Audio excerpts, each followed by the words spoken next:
अति कृपा ठाकुर जी की, जो इस भयावह कलिकाल में भी हम लोग भगवत प्राप्ति के सर्वोत्कृष्ट कृत्य साधन को भी सफल बना रहे हैं। भगवत प्राप्ति का श्रेष्ठ साधन कलिकाल में श्रीमद् भागवत है, और उन्हीं के आश्रय में प्रेम लक्षणा भक्ति, भाव लक्षणा भक्ति, ज्ञान लक्षणा भक्ति, वैराग्य युक्त भक्ति सब प्राप्त होती है। मूल भागवत जी ही हैं, उन्हीं की कृपा से ही सब भाव हमें प्राप्त होते हैं। तो ऐसी भागवत जी की सन्निधि में हम आप सब लोग विराज रहे हैं। कल मधुरतम ठाकुर जी का नंदोत्सव कथा में मनाया गया और खूब आनंद हुआ। दधी काना करने का हमको कोई योजना भाव तो पता नहीं था, लेकिन जैसे ही दही हंडी आई तो फिर रोक नहीं पाए स्वयं को। मन में भाव हुआ कि बहुत जगह कथाओं में उत्सव मनाया जाता है उत्साह के साथ, लेकिन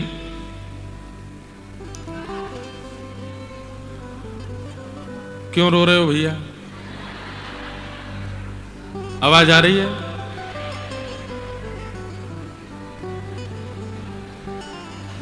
अगर झूठ बोले ना तो बगल वाले के पेट में दर्द होगा। और एक बात बीच में ऐसे रोका नहीं करो, महाराज करके रोक रहे हो, कभी जय जय करके रोक रहे हो। एक व्यक्ति तो नाना जी बोलता है हमको, मैंने कि नाना जी कब बन गए हो भैया मैं? थोड़ा नेत्र बंद करके ध्यान। अच्छा, एक मेरे को पता चली, पीछे कुछ लोग बात वार्ता करते रहते हैं बीच बीच में। कथा के बीच में मौन रहा कीजिए। कितनी भी संख्या में आप आते हैं, मौन रह करके कथा सुननी चाहिए। जीव का कोई काम नहीं है, केवल कीर्तन भजन में ही इसका प्रयोग कीजिए, बाकी के समय इसको मौन रखिए। हमको बहुत जो अब आपको हम कितनी मेहनत करते हैं, यहाँ पे कथा करते हैं, सुबह शाम को लाल जी के उत्सव में 2.5 घंटा नॉन स्टॉप गाते हैं, ऊंचे ऊंचे स्वर में गाते हैं। फिर रात में घर परिवार बाहर के लोग सबसे मिलते हैं, सो भी नहीं पाते, फिर सुबह आके कथा करते हैं। इतना परिश्रम, गले को भाई थोड़ा तो धीरे धीरे बोले हम, तो उसको ध्यान से सुनने का प्रयास करो। आवाज नहीं आएगी तो कुछ ना कुछ कर रहे हैं, अभी बढ़ाते हैं। क्या बता रहा था मैं? तो कल नंदोत्सव मनाया, खूब आनंद हुआ। संध्या के सत्र में कल गिरधर लाल जी का जल क्रीड़ा महोत्सव, ऐसी सुंदर कुंज बनी लाला की, वह कुंज में से ही जल प्रवाह है रोए, और बीच में ठाकुर जी विराज रहे हैं। खूब आनंद हुआ, खूब सुख मिला कल ठाकुर जी के जल क्रीड़ा उत्सव का। हम आप सब लोग प्रत्यक्ष अनुभूति तो कर नहीं सकते, इतने योग्य तो हम हैं नहीं, इसलिए उत्सवों के माध्यम से हम भावानुभूति करते हैं। उत्सव करने से एक भाव की अनुभूति होती है, और फिर उसमें आचार्यों के जब पद गाते हैं, उन पदों में जो भाव लिखे हैं, उन भावों का चिंतन करना चाहिए। तो उत्सवानुभूति, भावानुभूति, और जब पद पदावलियों के भाव चित्त में आते हैं तो फिर उससे नेत्रबंद होकर के मन में वह भाव का अनुभव होने लगता है कि ठाकुर जी ऐसे नृत्य कर। अब कल एक बहुत सुंदर पद था, उसमें वर्णन कर रहे हैं कि जब ठाकुर जी पर जल छिड़का जा रहा है तो ठाकुर जी के अंग पर जाकर के जल की शोभा कैसी हो रही है? बोले जल जाकर के ऐसे लगते हैं जैसे मानो मोतियों का श्रृंगार कर रखा हो। छोटे छोटे बिंदु मोती मोती की तरह लगते हैं, जैसे बहुत छोटे छोटे मोतियों के स्वरूप किसी के श्री अंग पर लगा दिए जाएं, ऐसे ठाकुर जी के श्री अंग पर जल के बिंदु जो हैं वो मोती के समान लग रहे हैं। अभिनव जलधर सुंदर, ठाकुर जी का श्री अंग कैसा है? अभिनव जलधर। अभिनव मतलब भयंकर गहरे जल के समान ठाकुर जी का वर्ण है, और उसमें जब सामान्य जल छिड़का जाता है, यमुना जी का जल छिड़का जाता है, तो जल भी अपने आप को सौभाग्यवंत मानता है और श्री अंग पर जाकर के अपने अपने वर्ण को थोड़ा श्वेत कर लेता है। तो ठाकुर जी के श्री अंग पर ऐसा लगता है मानो जैसे मोती विराज रहे हो। ठाकुर जी के केश गीले हो गए हैं, घुंघराले केश गीले हैं, वस्त्र गीले हो गए हैं, जिसके कारण भीतर की श्याम कांति जो है वो वस्त्रों से दिख रही है। कितनी सुंदर शोभा ठाकुर जी की लगती है। बहुत सुंदर। कल खूब आनंद आया लाल जी के उत्सव में। हम 2 घंटा तो बड़ी शांति से उत्सव करते हैं, अंत में खूब उधम मचाते हैं। हमारे पिताजी कहते हैं 2 घंटा शांति से बैठेगा फिर पता ना काहे जाया है। मैंने पिताजी इतना सुंदर जल केली ठाकुर जी ने की, अब ठाकुर जी जब जल से बाहर आएंगे तो हम लोग भी तो करेंगे, वह प्रसाद को हम भी तो उछालेंगे, कोई को लग जाए, रिपट जाए, कचूहे जाए। मैंने कहा ये तो उत्सव में होना ही चाहिए, नहीं हो रहा है तो उत्सव नहीं हुआ। कोई रिपटा नहीं, गिरा नहीं, कोई लगी नहीं तो उत्सव का है बात को। लेकिन खूब आनंद हुआ। आज ठाकुर जी की रथ यात्रा है, शाम 5:30 बजे से रथ यात्रा मनो। आज वहां बैठने की व्यवस्था नहीं हो पाएगी, सब लोगों को चलते ही रहना पड़ेगा, क्योंकि जहां बैठने की व्यवस्था तो एक भी दिन नहीं है, लेकिन जब लगता है कि बहुत देर हो गई दर्शन करते करते फिर हम बैठवा देते हैं। पर आज उसी प्रीमिसेस में जहां सब बैठते हैं वहीं रथ यात्रा का क्रम लाल जी का होगा, तो उस भाव से आप लोग दर्शन करते रहिएगा। और कल नौका विहार होगा। अब नौका विहार में बड़ी असमंजस चल रही है। नीचे अगर घर में करते हैं तो बहुत बड़ी हौद बनानी पड़ेगी, खूब सारा जल लाने में दिक्कत नहीं है, पर इतना 1000 लीटर जल वहां भरना, फिर नीचे बेसमेंट है वहां से निकाल, उसकी भी योजना भी अभी बन रही है। सामान्य हम पर सरल उपाय यह है कि गौशाला में लाल जी का सरोवर बना हुआ है, वहां करने में हमको कोई दिक्कत नहीं है। लेकिन आप लोगों को पहुंचने में दिक्कत हो सकती है, क्योंकि अधिक मास चल रहा है, परिक्रमा बहुत चल रही है। कोई रिक्शा आदि आपको लेकर के जावे, पहुंच फिर भी गए, लौट के कैसे आएंगे? वो तो गांव है, एकांत है, वहां पे रिक्शा आदि चलते नहीं है। तो आज कथा के बाद तक कुछ ना कुछ निर्णय हो जाएगा कि कल नौका विहार कहाँ होगा। यमुना जी में भी करने का हमारा भाव था कि श्री यमुना जी में करते हैं, पर पिछले कुछ दिनों में यमुना जी में कुछ भाव ऐसे हुए कि अभी इतने वैष्णवों को यमुना जी पर लेके जाने का भाव नहीं बन पा रहा है। तो वैसे ही अच्छा, हमारे लाल जी का स्वरूप बड़ा हो तो यमुना जी में भी चल, सब किनारे बैठे हैं, लाल जी बीच में नौका विहार कर रहे हैं, सबको दिख रहे हैं, और वो है ही नेक्सेस से। यमुना जी में अकेले चले भी गए तो दिखेंगे नहीं आपको, तो इसलिए यमुना जी में भी नहीं कर रहे हैं। आज संध्या उत्सव में बता देंगे कि लाल जी के नौका विहार कहाँ होंगे। बहुत सुंदर नौका विहार उत्सव करेंगे। कुछ प्रश्न मेरे पास आए, इनको कह के हम लोग नंदोत्सव, बाल लीला, गोवर्धन पूजा की ओर चलेंगे। आज थोड़ी देर के लिए श्री गिरधर लाल जी यहाँ 56 भोग आरोगने भी आएंगे। आज 56 भोग अन्नकूट को मनोरथ कियो है, और सबरी सामग्री गिरिराज जी से सिद्ध है के आई है। हमारे गिरिराज जी के वैष्णव वहीं से सिद्ध करके लाए हैं, और खूब आनंद के साथ में लाल जी को आज 56 भोग मनोरथ होएगा। किन्हीं का प्रश्न है, अनन्यता कैसे प्राप्त हो? घर के विग्रह जी, फैक्ट्री और दुकान के विग्रह जी कैसे समझें? सबसे पहले तो विग्रह शब्द भूल जाइए, साक्षात लाल जी हैं, साक्षात ठाकुर जी हैं। विग्रह शब्द नहीं बोलना है। विग्रह कहकर के आप संकेत कर रहे हो कि आपके ठाकुर जी जो हैं वो पाषाण हैं, वो निर्जीव हैं, इसलिए विग्रह शब्द का प्रयोग मत कीजिए। आधी अनन्यता तो यहीं से शुरू हो जाएगी।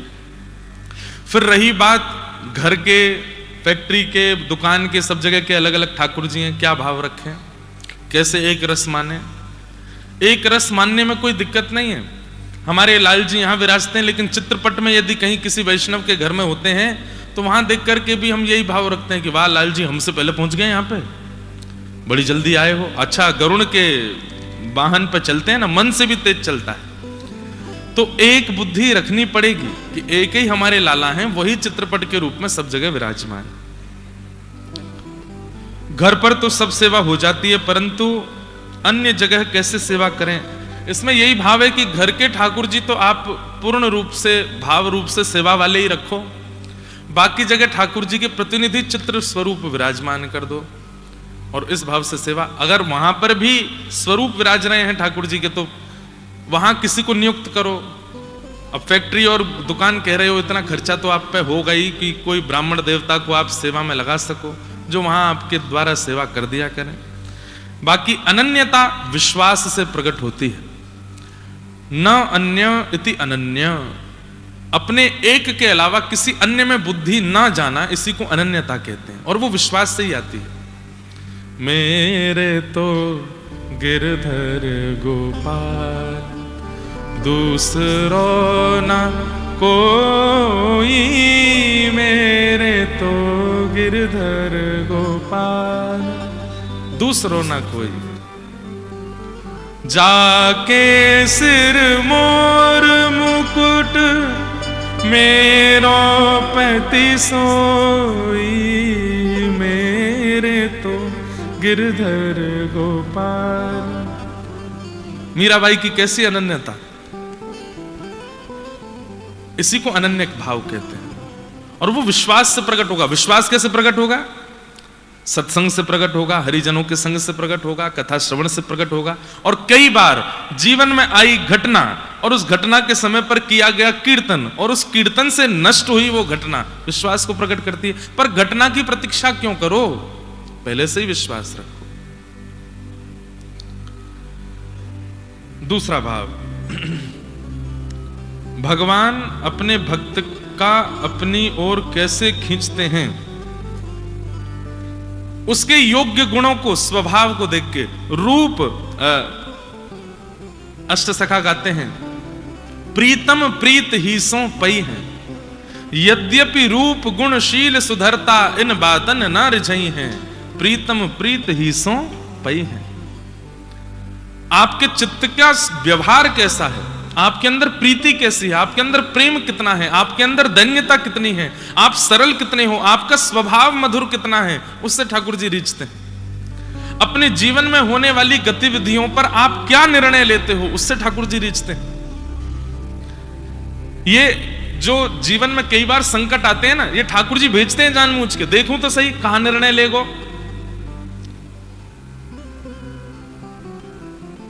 जब जागो तभी सवेरा, 1 घंटा बाद ही जगह सही। तानपुरा को लेके, लेकिन बढ़िया है, ध्यान से सुनो। क्या बता रहा था मैं? कई बार जीवन में परिस्थिति ठाकुर जी भेजते हैं ये देखने के लिए कि अब ये क्या निर्णय लेगा। अब द्रौपदी जैसी परिस्थिति भगवान किसी को ना दें। निर्दोष 5 बालकों को मार दिया अश्वत्थामा ने, और द्रौपदी रो रही है, बिलक रही है कि मेरे निर्दोष बालक मार दिए। भगवान कृष्ण की बहन है, ठाकुर जी बहन कहकर के द्रौपदी को बुलाते हैं, उसके 5 निर्दोष बालकों को मार दिया, उनके शव पड़े हैं सामने। और उसी समय अर्जुन अश्वत्थामा को बांध करके, हाथ पैर बांध करके सामने लेकर के आता है, इसने मारा है 5 बालकों को। द्रौपदी तू आज्ञा कर, क्या करूं? मुच्यतामेष ब्राह्मणो नितरां गुरु। द्रौपदी क्या कहती है? छोड़ दो। क्यों? ये ब्राह्मण है, हम क्षत्रिय हैं। अरे जब घर में कोई घटना होती है या हमारी परिस्थिति में घटना, हम भूल जाते हैं सारे धर्म वेद शास्त्र गुरुजन सबको भूल जाते हैं। लेकिन द्रौपदी क्या कह रही है? 5 बालकों के शव पड़े हैं तब भी कह रही है कि इसको छोड़ दो। क्यों? ये ब्राह्मण है, हम क्षत्रिय हैं, ब्राह्मण को मारने का अधिकार नहीं है। दूसरी बात, यह भी किसी मां का बेटा है, और बेटे के मरने पर मां को कितनी वेदना होती है। अर्जुन मैं उस वेदना से निकल रही हूं, मैं नहीं चाहती कि वो वेदना कोई और मां सहे। ये कोई पिक्चर की एक्ट्रेस नहीं बोल रही है, साक्षात प्रत्यक्ष महाभारत की द्रौपदी कह रही है, और भगवान खड़े खड़े सुन रहे हैं।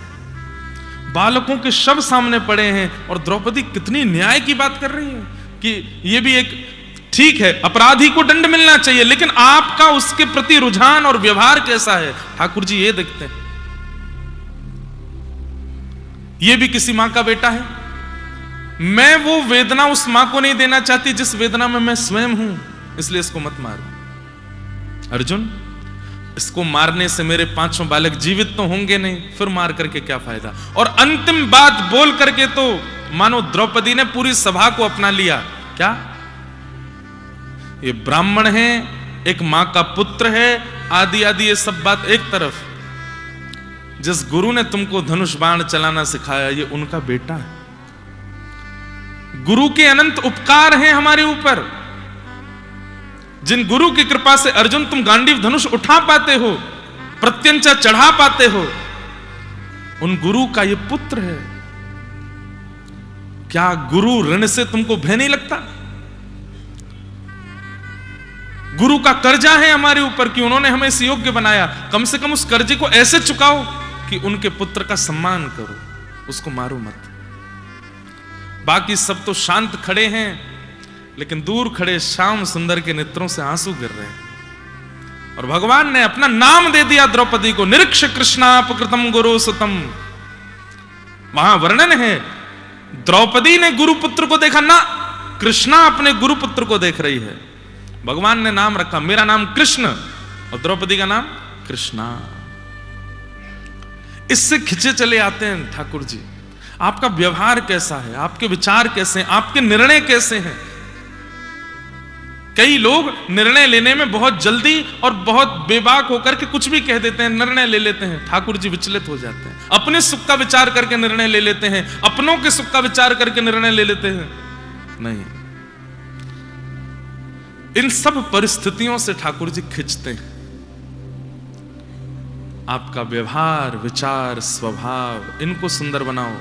लेकिन व्यवहार तो सुंदर बनाते नहीं, विचार सुंदर बनाते नहीं, मुंह पे लगाते रहते हैं कुछ ना कुछ। बाल सुंदर बनाओ, मुंह सुंदर बनाओ, आंखें ऐसी होनी चाहिए, नाक ऐसी होनी चाहिए।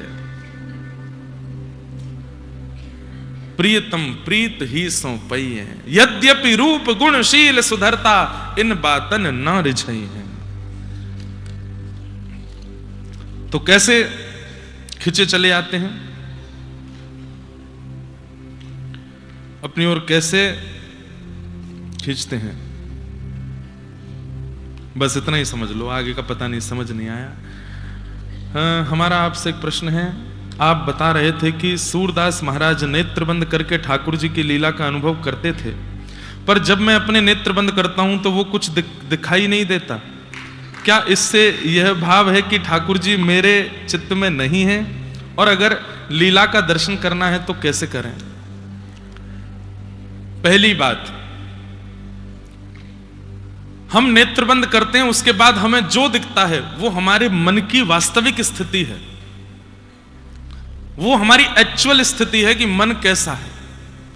इसलिए एकांत में बैठ के कभी कभी देखा करो क्या दिख रहा है।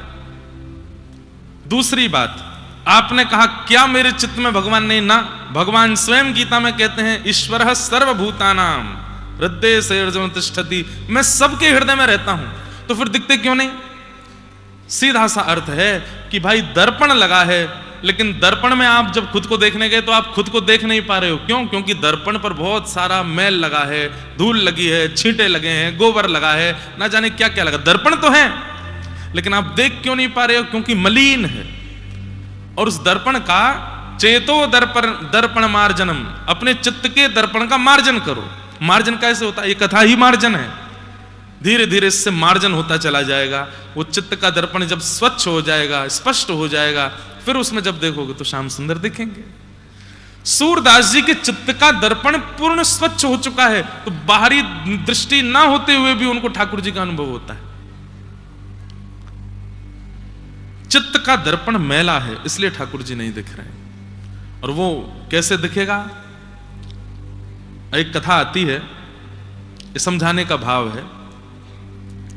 एक गांव में कुआं था, नया कुआं बनवाया था गांव के लोगों ने, और नया कुआं बनवा करके उन सब लोगों ने योजना बनाई कि पहली बार इस कुएं का जल कोई संत पिएगा या फिर इस जल से कोई संत स्नान करेगा, उसके बाद हम गांव के लोग इसका प्रयोग करेंगे। एक महात्मा को बुलाया गया, महात्मा जी गए,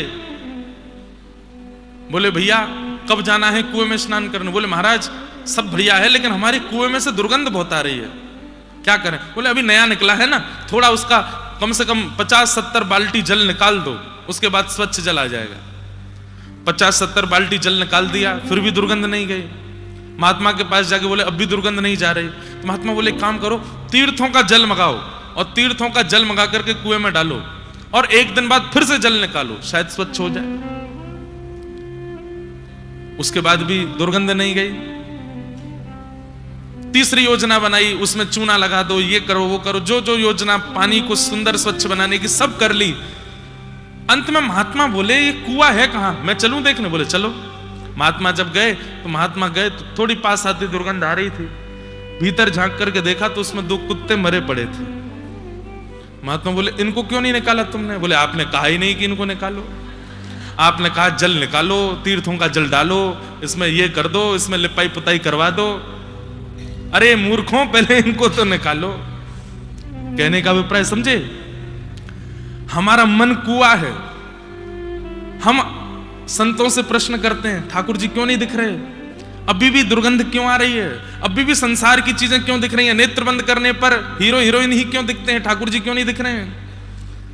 तब कहा गया क्या कि अपने चित्त से खूब सारा त्याग करो, वस्तुओं का त्याग करो, विचारों का त्याग करो, गलत लोगों का त्याग करो। आपने कर दिया फिर भी दुर्गंध नहीं जा रही। तो हमने क्या कहा, बद्रीनाथ होके आओ, मुक्तिनाथ होके आओ, गंगा स्नान करके आओ, यमुना स्नान करके आओ, खूब सारे कथाओं का बढ़िया लेपन करो, शायद दुर्गंध नहीं आवे। सब करके देख लिया फिर भी दुर्गंध आ रही है। तब गुरुदेव ने चित्त में झांक के देखा तो अहमता और ममता, या फिर कहूं राग और द्वेष रूपी 2 कुत्ते मरे पड़े थे भीतर। अरे इनको तो निकालो पहले, जब तक ये नहीं निकलेंगे कैसे मन में पवित्रता आवेगी। राग और द्वेष किसको कहते हैं? आपने मुझे माला पहना दी, अब आपसे बढ़िया कोई नहीं है, अब सब जगह मैं आपकी बड़ाई करता रहता हूं, अरे बहुत बढ़िया आदमी है, अरे 1 नंबर आदमी है, 4 आदमी, अरे उसने इतना गलत किया, अरे कुछ भी किया, वो बहुत बढ़िया आदमी, मुझे माला पहनाता है। ये राग है। और द्वेष, चाहे 1000 लोग उसकी प्रशंसा करते हैं पर मुझे तो उसमें अवगुण ही देखना है, नहीं नहीं ये तो ऐसा है, ये तो अभी मुक्तिनाथ में कथा दी तो मैंने वहां 4 व्यवहारों के विषय में बात करी थी। हम मानवों के चित्त में 4 व्यवहार होते हैं।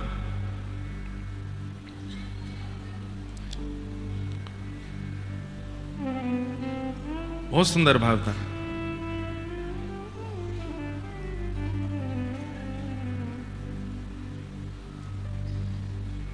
अभी मिलेगा नहीं तो कल सुनाएंगे, नहीं तो राग और द्वेष निकाल दिए तो क्या हो गया? पवित्रता हो गई। तो जैसे आप कह रहे हैं कि आपको नेत्र बंद करने पर ठाकुर जी नहीं दिखते हैं, इसका मतलब ठाकुर जी हैं नहीं, ऐसा नहीं है। ठाकुर जी तो हैं, पर ठाकुर जी के आगे बहुत कुछ रखा है जिसके कारण ठाकुर जी दिख नहीं रहे। उनका मार्जन करना प्रारंभ करो, दिख जाएंगे, अनुभव हो जाएगा। और आप यदि कहो कैसे करूं, क्या करूं, आपसे बढ़िया आप कौन हो ये कोई नहीं जानता।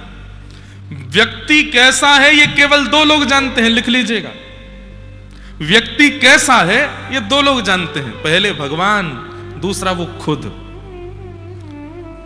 एनिवर्सरी मना रहे हैं, कितने साल हो गए? 30 साल हो गए साथ में, नहीं जानती पत्नी आपको। 50 साल हो गए, नहीं जानता पति आपको। बहुत सारे रहस्य हैं जो व्यक्ति अपने अंदर रख करके चला जाता है संसार से, किसी को नहीं बता के जाता। इसलिए 2 ही लोग जानते हैं आपको, एक तो भगवान और एक आप खुद।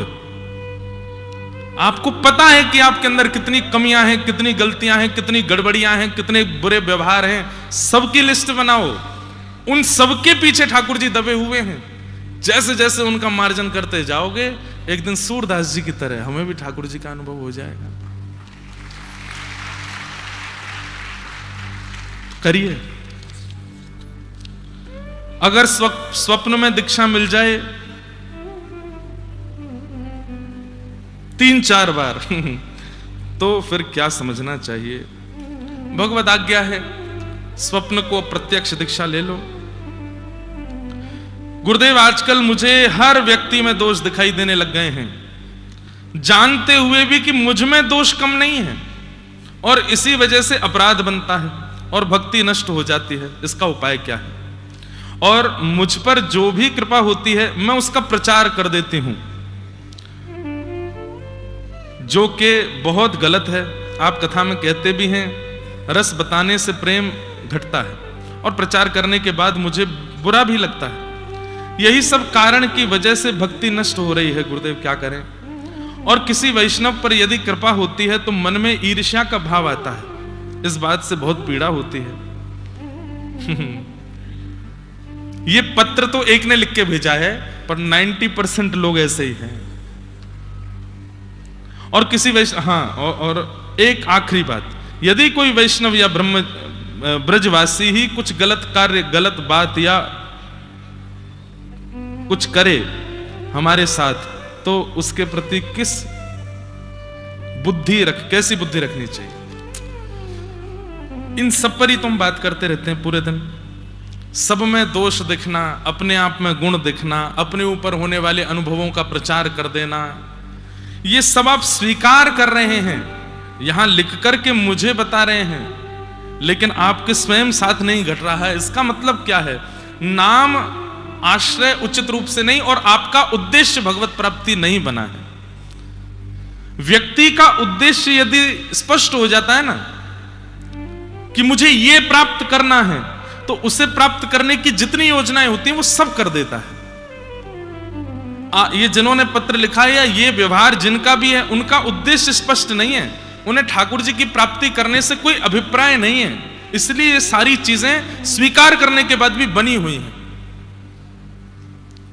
व्यक्ति को शुगर हो गया, डॉक्टर के पास गया, डॉक्टर ने कहा सुबह दोपहर शाम की दवाइयां खानी पड़ेंगी। जी, वो एक इंजेक्शन और लगता है, उसको पेट में लगाते हैं कई लोग, ये लगाना पड़ेगा, ठीक है, 6 महीना बाद दिखाना हमको, 6 महीने का कोर्स कर दिया है, ठीक हो जाओगे, ठीक है। अब वो गए, सुबह दोपहर शाम दवाई लेते हैं, खूब पेट में इंजेक्शन लगाते हैं, सब कुछ करते हैं। 6 महीने बाद गए, जैसे ब्लड टेस्ट हुआ, शुगर निकल के आई 450। डॉक्टर बोले अरे ये 6 महीना से दवाइयां कहां जा रही हैं? सब सुबह दोपहर शाम लेता हूं, इंजेक्शन भी लगाता हूं, सब करता हूं, फिर कैसे नहीं ठीक हुआ भाई? अच्छा अपनी दिनचर्या बताना चाहिए। सुबह नाश्ता क्या करते हो? नाश्ते में बेड़ई, कचौड़ी, पूड़ी, जलेबी, और नाथद्वारा में क्या मिलता है? सुबह सुबह पोहा और वो क्या कहते हैं, पुदीना की चाय, पुदीना वाली चाय मिलती है। ये तो सुबह का नाश्ता है। दोपहर का भोजन क्या है? बोले दोपहर में इडली, डोसा, बड़ा पाव आदि आदि ये सब चलते हैं। और रात्रि को तो हम लोग घर में भोजन नहीं बनाते, बाहर से मंगाते हैं, पिज्जा, बर्गर। अरे दारी के तू कितनी दवाई ले ले फिर भी ठीक नहीं होएगा। क्यों? क्योंकि परहेज नहीं है। ये जिन्होंने पत्र लिखा है या इस प्रकार का व्यवहार जिन किसी का भी है, वो कथा तो सुन रहे हैं, वो नाम तो कर रहे हैं, वो तिलक तो लगा रहे हैं, इसका मतलब दवाइयां ले रहे हैं, लेकिन परहेज नहीं कर रहे हैं। परहेज क्या है? गलत स्थान पर नहीं जाना, गलत व्यक्तियों से नहीं मिलना, गलत खाना नहीं है, गलत पीना नहीं है, हर प्रकार की तजोरे मन हरि विमुखन को संग, जाके संग कुमति उपजत है, पड़त भजन में भंग, कहा होत पे पान कराए, विष नहीं तजत भुजंग, तजोरे मन हरि विमुखन को संग।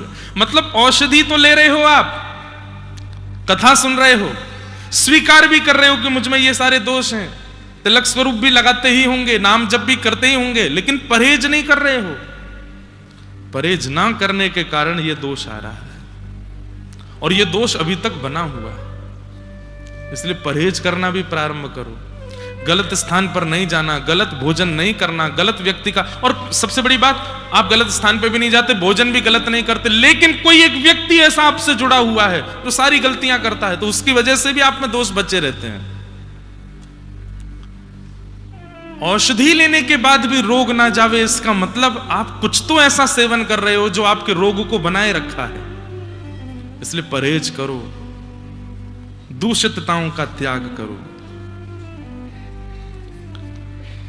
आदि आदि स्वभाव हैं।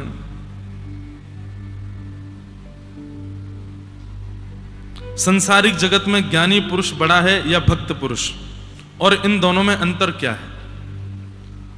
ज्ञानी पुरुष बड़ा बेटा भगवान का, और भक्त पुरुष छोटा बेटा भगवान का। एक रूप में यहां पर ज्ञानी की बड़ाई हो गई है और भक्त की थोड़ी सी ये हुई है कि वो छोटा है। लेकिन अब एक रूप देखिए, मां जब बाजार जाती है तो बड़े को घर छोड़ जाती है, छोटे को गोद में लेके जाती है। क्यों? छोटे को नहीं छोड़ के जाऊंगी रोएगा, छोटे को नहीं छोड़ के जाऊंगी उपद्रव मचाएगा। बड़े को पूरे जिम्मेवारी देके जाती, तुम घर संभालना, आंधी तूफान आए खिड़की बंद कर देना, कोई डोरबेल बजाए तो खोलना नहीं, और वहां मैंने दूध रखा गर्म करने, उसको देखते रहना, टीवी मत चलाना, एसी बंद कर देना, लाइट बंद कर देना। बड़ा जो है वो जिम्मेवार है, इसलिए जिम्मेदारियां उसको दी जाती हैं। ज्ञानी पुरुष जिम्मेदार व्यक्ति है। ठाकुर जी की ज्ञानी पुरुष के प्रति क्या दृष्टि रहती है? अपना कल्याण कर लेगा। क्यों? शास्त्र पढ़ता है, गुरुजनों के पास जाता है, ग्रंथों का अवलोकन करता है, अपना कल्याण कर लेगा। लेकिन कोई अगर भक्त पुरुष होता है, ज्यादा ज्ञानी नहीं है, केवल नाम जप करना जानता है, केवल परिक्रमा करना जानता है, केवल ठाकुर जी की सेवा करना जानता है, केवल कथाओं में जाके बैठना जानता है, इसके अलावा और कुछ उसके पास ज्ञान नहीं है, तो ठाकुर जी उसको गोद में उठाते हैं, बोले या को तो मोये उद्धार करना पड़ेगा, ये अपने आप नहीं कर पाएगा, ये अपने आप नहीं कर पाएगा, इसको तो मुझे करना पड़ेगा। तो ज्ञानी भगवान का बड़ा पुत्र है और भक्त भगवान का छोटा पुत्र है। ज्ञानी भी भक्त होते हैं, पर कई होते हैं वो केवल भक्ति से काम और कुछ नहीं जानते। हम आप अधिकतर उसमें आते हैं भक्ति, लेकिन इससे ज्यादा फूलो मत, मेरा तो उद्धार भगवान करेंगे, नहीं। फिर उस छोटे बालक की तरह सहज भी रहो, छोटे बालक की तरह सरल भी रहो। छोटा बालक कैसा होता है? बड़ा बालक रोए, बड़ा बालक यदि रोए घर का, टॉफी से नहीं मानता। क्यों रो रहे हो? क्या चाहिए? बाइक दिलाओ मुझको, बाइक दिलवा दी। अब रो रहा है, क्यों रो रहे हो? गाड़ी दिलाओ मुझको, गाड़ी दिलवा दी। बड़ा व्यक्ति जब रोता है तो उसको बड़ी बड़ी चीजों से शांत करना पड़ता है, पर छोटा जब रोता है, कई बार टॉफी नहीं होती तो टॉफी के रैपर से भी शांत हो जाता है। चिर चिर चिर चिर कर दो ऐसे रैपर को, देखो टॉफी देखो, शांत हो जाता है। तो छोटे हो, भक्त हो, तो सहजता में रीझना सीख जाओ, सहजता में मानना सीख जाओ, छोटी छोटी बातों पर शांत होना सीख जाओ। जिसके घर में मांसाहार भोजन किया जाता है, क्या वह तुलसी माला धारण कर सकते हैं? कर तो सकते हैं, पर थोड़ा ध्यान रखा जाए शुद्धि का। अगर रोज ही बनता है, बहुत ज्यादा ही है, तो फिर प्रयास करें कि जब तक घर में शांति ना हो जाए, घर कब्रिस्तान से पुनः भक्ति स्थान ना बन जाए, तब तक नहीं पहननी चाहिए। कब्रिस्तान कुछ गलत बोला मैंने? जहां पर मुर्दे गाड़े जाते हो उसको कब्रिस्तान कहते हैं। उससे भी बुरे वो घर जहां मुर्दे जला के खा जाए जाते हो, मरे हुओं को ही तो खाया जाता है। भक्ति की परिभाषा किसमें निहित होती है? विश्वास, भजन, पूजा पाठ, कर्तव्य प्रधानता। विश्वास, आपने जो बाकी के 3 लिखे हैं, भजन, पूजा पाठ और कर्तव्य प्रधानता, अगर विश्वास नहीं होगी तो ये 3 बनेंगे ही नहीं। विश्वास से ही इन तीनों की पूर्ति होगी। त्रेता युग से लेकर के कलयुग तक सिर्फ नारी को ही अपमानित शब्दों से संबोधित किया जाता है, जबकि उसकी जिम्मेदारी पुरुष ही होता है। ऐसा क्यों? ये संसार का दुर्भाग्य है, इससे ज्यादा हम कुछ नहीं कहेंगे। ये दुर्भाग्य है कि यहां सबसे सरल जिस पर टिप्पणी करना होता हो उस पर करते हैं, जबकि ये नहीं होना चाहिए। मैं तो अपनी कथाओं में खूब खुल के बोलता हूं कि भाई आप नाम जप करते हो, तिलक करते हो, सब करते हो, लेकिन गाली माताएं बहनों की दी जाती है, कितनी गलत बात है। और इसी कारण से भगवत अनुभव अब के युग में हो नहीं पा रहा है। क्यों? क्योंकि हम नारियों का सम्मान नहीं करते, और स्पष्ट कहते हैं शास्त्रों में, यत्र नार्यस्तु पूज्यन्ते, जहां नारियों का सम्मान है वहीं देवता रमण करते हैं। नारियों का सम्मान करो, उनका अपमान मत कीजिए, उनको गलत शब्दों से मत बोलिए, और फिर भी करते हैं तो ये दुर्भाग्य है हमारा। इस दुर्भाग्य का दंड हमको भोगना पड़ेगा। कल हम लोगों ने बड़े प्रेम और भाव से ठाकुर जी की मधुर कृष्ण जन्म की लीला का श्रवण किया, खूब आनंद कल यहां मनाया गया। वास्तव में आनंद क्या है? ठाकुर जी के उत्सव ही आनंद है, और भगवान के उत्सव कोई अलग नहीं है, उत्सव ठाकुर जी के ही स्वरूप हैं। उत्सव को यदि व्यवस्था मान करके करोगे तो उसमें विघ्न आएगा, उत्सव को कृष्ण मान करके करो, कभी विघ्न नहीं आएगा, कभी दिक्कत नहीं होगी। उत्सव में प्रयोग होने वाले पुष्प, उत्सव में प्रयोग होने वाली सामग्री, उत्सव में प्रयोग होने वाली व्यवस्था सब कृष्ण है। ये मान करके जब आप उत्सव करोगे तो कोई आपदा आनी भी होगी तो टल जाएगी। उसको व्यवस्था मान करके और लोक रंजन की भावना से करोगे तो उसमें व्यवधान आएगा। कम शब्दों में बड़ी बात बोल करके हम निकल जा रहे हैं आगे, समझने वाले समझ जाइए। तो उत्सव को कृष्ण मानिए, उत्सव कृष्ण है, तभी वो आनंद देते हैं, तभी वो आनंद स्वरूप प्रदान करते हैं। पूरे ब्रजमंडल में आनंद हो रहा है, सब गा रहे हैं, नाच रहे हैं, आनंद मना रहे हैं। नंदस्त्वात्मज उत्पन्ने जाता ह्लादो महामना आहूय विप्रान वेदज्ञान स्नातः सुचिरलंकृत वाचयित्वा स्वस्तेनम जातकर्मात्मजस्य वै कारयामास विधिवत् पितृदेवार्चनं तथा धनुनां नुयुते प्रादाद् विप्रेभ्यः समलंकृते तिलाद्रीन् सप्तरत्नेङ्घ सातकौम्बराप्रतम्। आहा,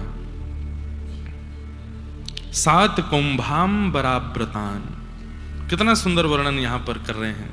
नंद जी के लाला भयो है, और नंद जी के लाला भयो है, ये खबर जब पूरे ब्रजमंडल में फैली है तो सब आनंद में भर गए। एक नंद बाबा को ढाणी को है, व्रज को एक भाव सुना, मैं बहुत दिन हो गए सुनाया नहीं, पूज्य गुरुदेव भगवान अपनी कथा में सुनाते हैं। नंद बाबा के यहां सब आनंद में भरे भरे हैं, सब उत्सव मना रहे हैं। ब्रजवासी एक दूसरे पर चढ़ चढ़ करके नाच रहे हैं, गा रहे हैं, उत्सव मना रहे हैं। कहीं दही छिड़की जा रही है, मक्खन छिड़को। अच्छा एक बात, दधी कांदा क्यों करते हैं? मैं इस बात का वैसे कई कथाओं में उल्लेख बता चुका हूं कि भाई ये इंस्टेंट उत्सव है, प्री प्रिपेयर्ड उत्सव नहीं है। प्री प्रिपेयर्ड उत्सव जब होते हैं तो उसमें व्यवस्थाएं सामग्रियों की कर ली जाती हैं, ये लुटाएंगे, ये करेंगे, ऐसे करेंगे। लेकिन इंस्टेंट उत्सव, जैसे ही पता चली नंद जी के लाला भयो है तो व्रजवासियों के पास सबसे महंगी वस्तु क्या है? दूध, घी, दही, मक्खन। गोकुल में यही है सबके घरों में। तो लेकर के क्या करें? अत्यंत मूल्यवान दही आदि रत्नों को ही उड़ा रहे हैं, एक दूसरे पर डाल रहे हैं। बधाई दे, जैसे आजकल लोग 500 की नोट उछाल देते हैं, ज्यादा खुश हो जाते हैं। बेटा घोड़ी पर बैठ गया तो पिताजी रहेंगे 500 की नोट नहीं दिखाते हैं उसके ऊपर अब उड़ाते हैं। सब लोग और वाह वाह वाह, देखो 500 की नोट उछाल रहे हैं। अब उस समय पर सबसे बड़ा धन ही गौधन था। जब पता चली नंद जी के लाला भयो है तो ब्रजवासी अपने घर घर से लेकर के आए हैं और सब सामग्री एक दूसरे पर लुटा रहे हैं। उत्सव में बहुमूल्य वस्तु को उछाल दिया जाता है कि देखो मेरा मन कितना उदार मना हो गया कि मैं मूल्यवान वस्तु को भी उछाल रहा हूं। इसलिए दधी काना, मक्खन एक दूसरे के मुंह पे घुमा घुमा। एक बिना दांत वाली अम्मा वाकू जैसी पतो चरी कि भैया ये तो यहाँ पे सबरे दही उछाल लें, मक्खन उछाल लें। हमारे यहाँ ब्रज में जैसे सब जगह बोलते हैं क्या हुआ है, हमारे ब्रज में क्या कहा भयो है। तो मैया ने आकर के देखी माखन के मोटे मोटे जो है गोला एक दूसरे पे मारे जा रहे हैं, दही उछाली जा रही है। तो वहां ने बाहर आके पूछी कहा भयो है। जैसे ही माने की कहा, एक ग्वारा ने देख लियो, बोले कि ये मैया कछु बोरेगी। मुंह में एक भी स्टॉपर नहीं है, स्टॉपर मतलब दांत रोके वाले, नॉन स्टॉप भीतर जाएगा, बना के गोला एक मारो, गप से मैया के मुंह में गयो, सटाक से भीतर चलोगो, रुको भी नहीं। पूरे मुंह पे मक्खन लगो। मैया अपनी जीभ निकाल के चाटने लगी। अरे ब्रजवासियों बताए तो दो कहा भयो। अरे मैया तेरो मुंह चीकनो है गो, योना पता चली कहा भयो, नंद जी के लाला भयो है। अब तो जैसे सुनी नंद जी के लाला, वो बूढ़ी मैया भी नृत्य करने लगी, आनंद में भर गई। ऐसे लाला तो रोज ही होयो करें भैया, हमारे ब्रज में ऐसे लालन की बाढ़ आ जाए। ऐसे आनंद में भर गए सब। ऐसे लाल जी के मधुर उत्सव मनाए जा रहे हैं। अब हम सुनाने तो वाले थे ढांडी लीला, लेकिन अब फिर कभी सुनाएंगे। खूब सुंदर मधुर भाव है। ठाकुर जी 6 दिना के भय और एक राक्षसी गोकुल में आई है, जाको नाम है पूतना। पूतना नाम का अर्थ क्या है? पूत माने पवित्र और ना माने जो नहीं है। जिसका चित्त पवित्र नहीं है, जिसकी भावनाएं पवित्र नहीं है, जिसकी मनस्थिति पवित्र नहीं है, उसको पूतना ही कहते हैं। और कई लोग ऐसे होते हैं, वो आपके मुंह पर ऐसा दिखाएंगे, आपके सबसे बड़े शुभचिंतक, लेकिन पीठ पीछे आपका कुछ भी खराब करने में छोड़ते नहीं है। वही पूतना है। पूतना ने क्या किया है? तो पूतना राक्षसी, लेकिन रूप बदल करके आई है।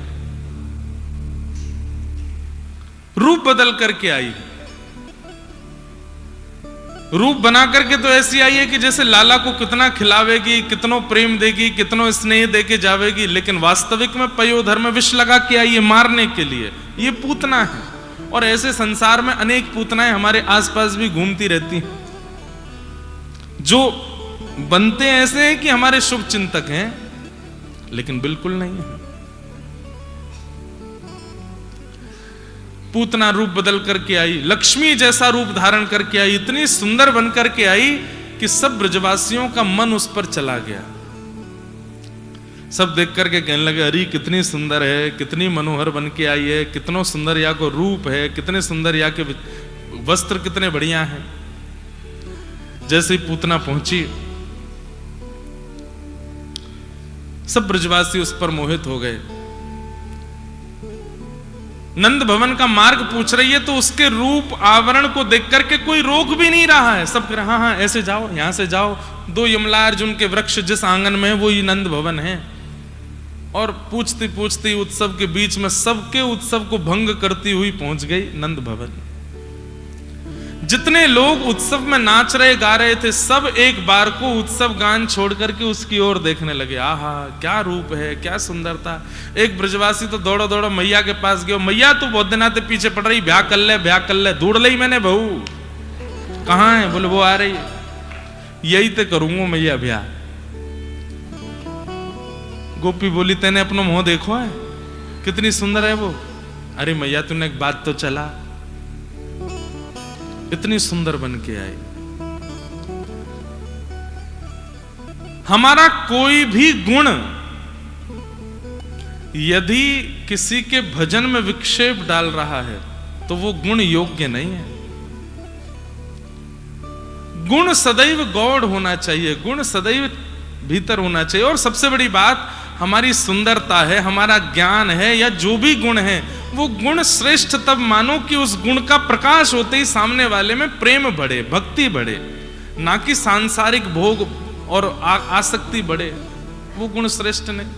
अब मीराबाई बहुत सुंदर थी। मैं कथा में बताया करता हूं कि जब मीराबाई का ब्याह हुआ तो मेवाड़ जब पहुंची, आप सब मेवाड़ से ही हो, मीराबाई जब पहुंची तो ऐसा बाईसा के चरित्र में लिखा है कि मेवाड़ में ज्यादा संत महापुरुषों का आगमन होता नहीं था।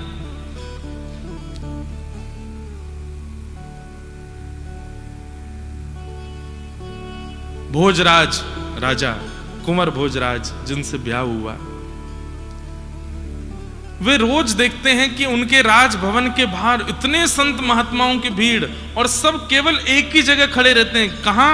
जहां से मीराबाई के कक्ष की खिड़की दिखाई देती है, सब ऐसे ही देखते रहते हैं। बाईसा जब सूर्य अर्घ देने के लिए अपने खिड़की पर आती, और जैसे ही खिड़की खोलती, सब महात्मा महापुरुष, बड़े बड़े जपी तपी सन्यासी, सब ऐसे भुजा उठाकर जय हो जय हो जय हो बाईसा को देखते थे।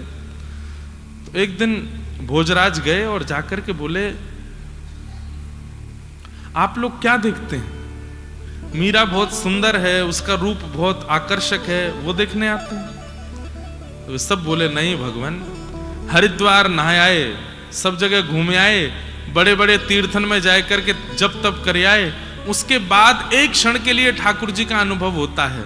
लेकिन बाईसा का रूप ऐसा है कि एक बार देख लें तो घंटों तक ठाकुर जी का अनुभव होता रहता है। इनका रूप देख करके भजन में मन लगता है, इनका सौंदर्य देख करके वृंदावन की याद आती है, इनकी रूप माधुरी को देख करके नेत्र सजल हो जाते हैं। देखते इनको हैं पर याद ठाकुर जी की आती है। ये मीराबाई का सौंदर्य है। किसी को देख करके उसके प्रति सुंदरता का भाव आ रहा है या उसके प्रति आकर्षण बढ़ रहा है तो वो व्यक्ति संसारी है। लेकिन किसी की सुंदरता देख के, किसी भी गुण को जानकर समझकर भगवत प्रीति बढ़ रही है, ठाकुर जी के प्रति प्रेम बढ़ रहा है, तो इसका मतलब वो भजनानंदी है, वो वैष्णव है। तो जो भी सुंदर हैं, जो भी गाना जानते हैं, जो भी बोलना अच्छा जानते हैं, शरीर बहुत अच्छा है, किसी भी गुण से युक्त हैं, प्रयास कीजिए कि उस गुण का आस्वादन करने वाले में आपके प्रति आसक्ति ना बन के ठाकुर जी के प्रति आसक्ति बने। और वो कब बनेगी? जब आप भजन करोगे, जब आप अपने गुण को ठाकुर जी में विलीन कर दोगे। हो बाला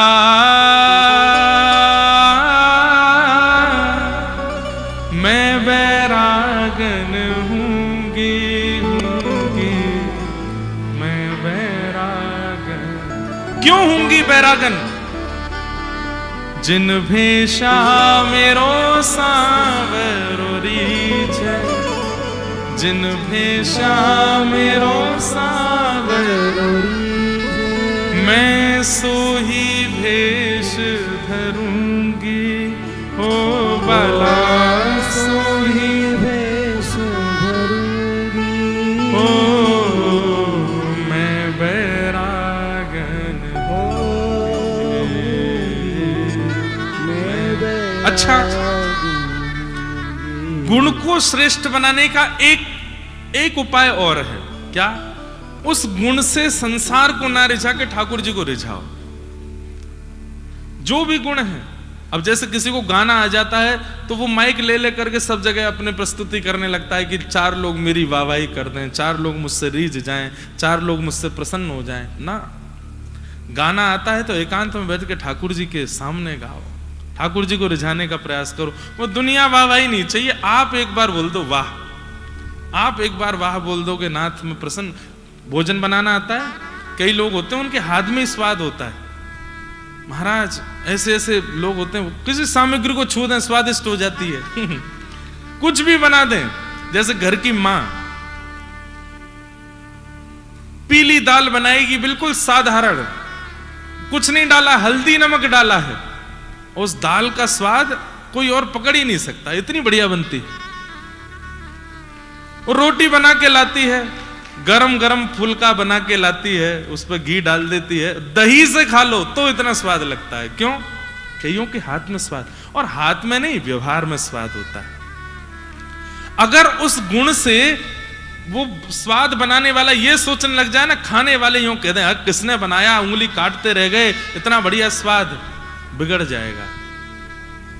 वो प्रसादी सिद्ध करने वाला ठाकुर जी को रिझाने का प्रयास करने लग जाए, ठाकुर जी की सेवा में प्रयास करने लग जाए, काउदना ठाकुर जी चटकारे लेकर के खा रहे हो, तब आपका गुण सार्थक हो। और भैया ये बात मैं इसलिए कह रहा हूं कि संसार बहुत विचित्र है। आज आपके गुण से रीझेगा, कल उसी गुण की निंदा करने लगेगा।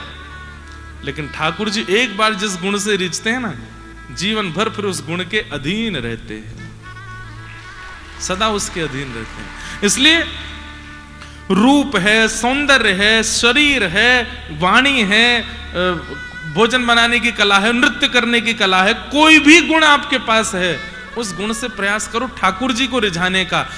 जब ठाकुर जी के सन्मुख उस गुण का ज्यादा आप प्रवाह करने लगोगे ना, धीरे धीरे उस गुण से सब रीझने लगेंगे।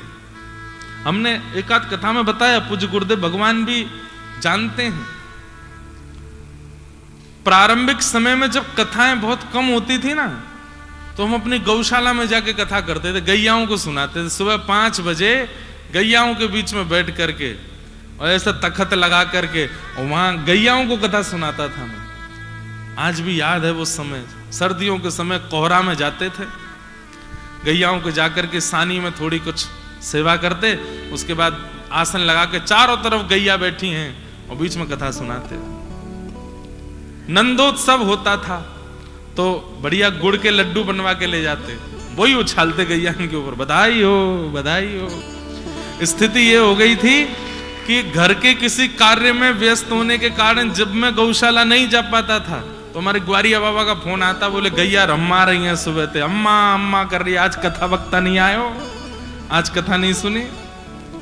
अपने गुण का प्रयोग एक बार भगवत सन्निधि में या भगवत प्रियों की सन्निधि में करने लग जाओ, उनको रिझाने का प्रयास करो। संसार रीझे ना रीझे, इससे आपका अभिप्राय ही नहीं रहेगा। हमको पहले कोई नहीं सुनता, आज सब सुनने, और जरूरी नहीं हमेशा सुनेंगे, हो सकता है 10-5 साल बाद फिर से कोई ना सुने, लेकिन तब भी हमारे पास में एक जगह है, कोई नहीं सुनेगा तो मैं फिर से गौशाला में ही सुनाऊंगा, गैया ही सुनेंगे। आपको बस ये बात बतानी कि अपने गुण का प्रयोग ठाकुर जी की सेवा में करो। संसार तो बड़ा विचित्र है, स्वार्थी है। आज आप बढ़िया लग रहे तो आपकी वाहवाही, कल कोई और बढ़िया लगा तो उसकी वाहवाही। लेकिन ठाकुर जी को आप बढ़िया लग गए, आपसे बढ़िया भी कोई आ जाएगा ना तो आपकी ही वाहवाही करेंगे। इसका एक प्रसंग है कि जयदेव महाप्रभु ने गीत गोविंद की रचना की। गीत गोविंद महाकाव्य को लिखने के बाद जगन्नाथ महाप्रभु को इतना प्रिय लगा वो, कि आज भी जगन्नाथ जी वस्त्र में गीत गोविंद अंकित करके अपने तन पर धारण करके सोते हैं रात्रि में।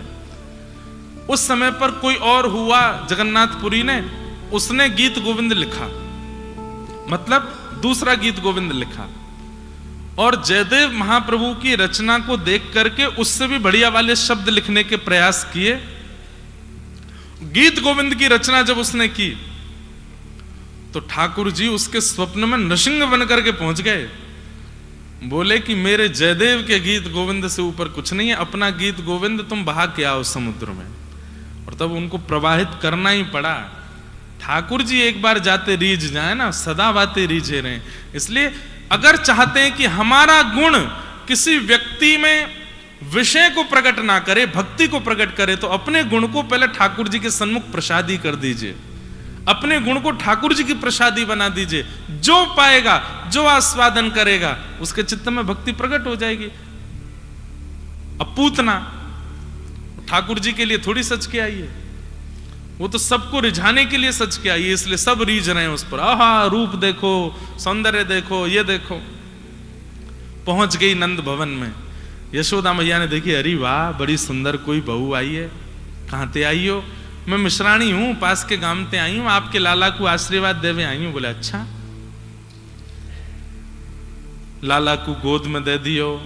अब लोगों ने कई प्रश्न किए, बोले महाराज जी पूरे ब्रजवासियों ने पूतना को नहीं पहचाना, ये तो समझ आते, भगवान की मैया यशोदा जी नहीं पहचान पा रही है कि ये पूतना है? नहीं, यशोदा जी पहचान रही है कि ये पूतना है, ये राक्षसी है। पर यहां पर यशोदा मैया आचार्य का प्रतिपादन कर रही है। आचार्य भाव क्या है? येनम रक्ष जगन्नाथ बहुजन्मापराधकम।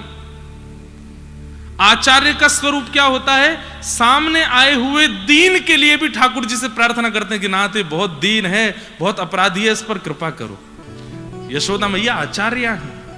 यशोदा मैया ने जब देखा कि पूतना इतनी भीतर तक आ गई है और इतनी भीतर आकर के भी ठाकुर जी का आस्वादन नहीं कर पाई, ठाकुर जी की शरणागति नहीं कर पाई, तो कालांतर में लोगों के चित्त में कहीं अविश्वास ना आ जाए कि इतने प्रयास करके भी ठाकुर जी के पास पहुंच करके भी पूतना लौट जाती। तो हे नाथ, इतने समीप आ गई है, इस पर कृपा करो। तो ये आचार्य भाव प्रकट हुआ है यहां पर यशोदा मैया का। जैसे ही लाला दिए पूतना की गोद में, आचार्य तो अपना काम कर रहे हैं, पर ठाकुर जी अपनी लीला कर रहे हैं। क्या? छोटे से 6 दिन के लाला ने अपने छोटे छोटे हाथन से अपने नेत्र बंद कर लिए। अरे आंख बंद कर लेते, इसी से काम चल जाता। ये ऊपर से हाथ का ही को दिए, बोले कि भैया आंख बंद करने पर भी छाया तो पड़ती है, मैं छाया भी नहीं पड़ने दूंगा नेत्रों पे। ये दुर्भाग्य है पूतना का। क्या? इतने समीप भगवान के पास पहुंचने के बाद भी उनके नेत्रों की अधिकारिणी नहीं बन पाई।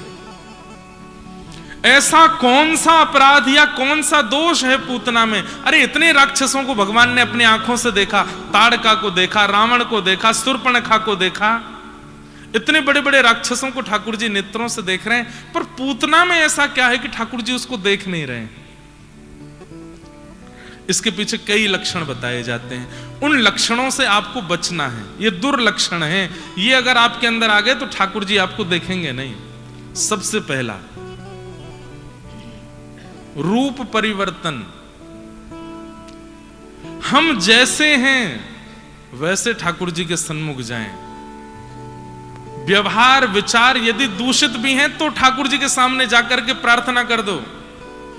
कौन कुटिल खलकामी मौसम, जो तन दियो ताहि बिसरायो। सूरदास जी कह रहे हैं मैं कुटिल हूं, मैं कामी हूं, मैं क्रोध। अपने स्वरूप का वर्णन कर दो ठाकुर जी के आगे जाकर के, स्पष्टता प्रस्तुत कर दो। छिपाओ मत या बदलो मत, जैसे हो वैसे रहो। रूप परिवर्तन पहला दुर्गुण। राक्षसी है लेकिन सुंदरी बनकर के आई है, लक्ष्मी बनकर के आई है पूतना। दूसरा अवगुण पूतना का क्या था? चलो तुम सुंदरी बनकर के आई, तुम रूप बदल करके आई, बात ठीक थी, लेकिन मेरे कीर्तन उत्सव में व्यस्त सब ब्रजवासियों को तुमने अपनी ओर आकर्षित कर लिया। मेरी सेवा में जो लगा है, मेरी सेवा में जो व्यस्त है, उसको यदि कोई अपनी ओर आकृष्ट करता है तो ठाकुर जी कहते हैं मेरे नेत्रों के अधिकार से वो छूट जाता है। आप कथा सुन रहे हो, आप परिक्रमा कर रहे हो, आप भगवत सानिध्य में हो और किसी कारणवश आपका भजन छूट रहा है, वो कारण ठाकुर जी को प्रिय नहीं।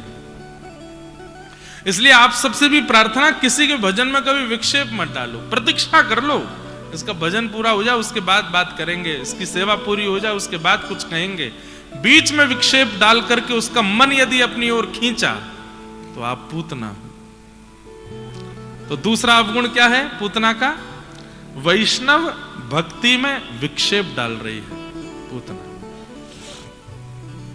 ये दो अपराध पूतना के, जिनके कारण ठाकुर जी उसको देख नहीं रहे। अनेक कारण बताए गए ठाकुर जी ने नेत्रबंद क्यों किए। एक बहुत सुंदर कारण यह भी है कि ठाकुर जी ने नेत्रबंद करके महादेव का ध्यान किया और कहा, महादेव हम तो अभी 6 दिन आके हैं, दूध घी दही मक्खन खावे आए हैं और जो मौसी हमको विष पिलावे आ गई है अभी थे कालकूट।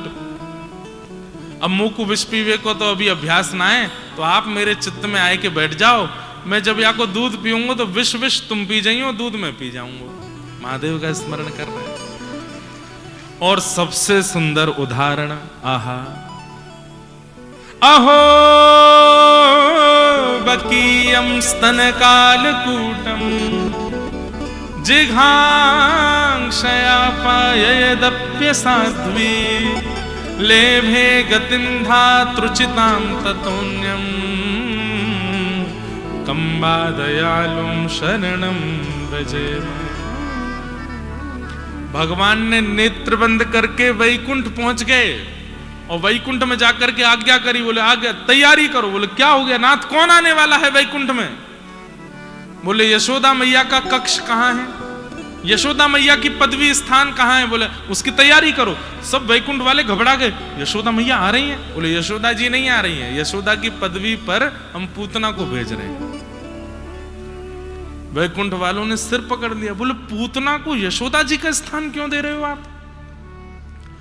ठाकुर जी बोले यशोदा मेरी मैया है, वाके काजे तो पूरा वैकुंठ है, लेकिन मेरे परिकर के स्थान, ठाकुर जी जब अवतार लेते हैं तो उनके परिकर का स्थान वैकुंठ में नियुक्त होता है कि जब जब परिकर आएंगे तो उनको ये स्थान देना है। तो यशोदा मैया का स्थान नियुक्त कर दिया। बोले कौन? पूतना आएगी। क्यों? पहले भगवान ने दोष देख करके उसको दर्शन नहीं दिया, उसको देखा नहीं, ये तो पहली बात। लेकिन अपनी कृपालुता कैसे छोड़ सकते हैं ठाकुर जी? वो दीन बंधु हैं, वो कृपालु हैं। इतना करने के बाद भी पूतना पे दया कर रहे हैं। बोले क्या? इसका पयोधर हम पिएंगे और पयोधर पान करके जब इसका वध करेंगे तो मृत्यु के बाद ये वैकुंठ आएगी, यशोदा मैया के स्थान पे बैठेगी। बोले क्यों? मारने आई है आपको, वैकुंठ भेज दीजिए, पर यशोदा मैया के स्थान पे क्यों?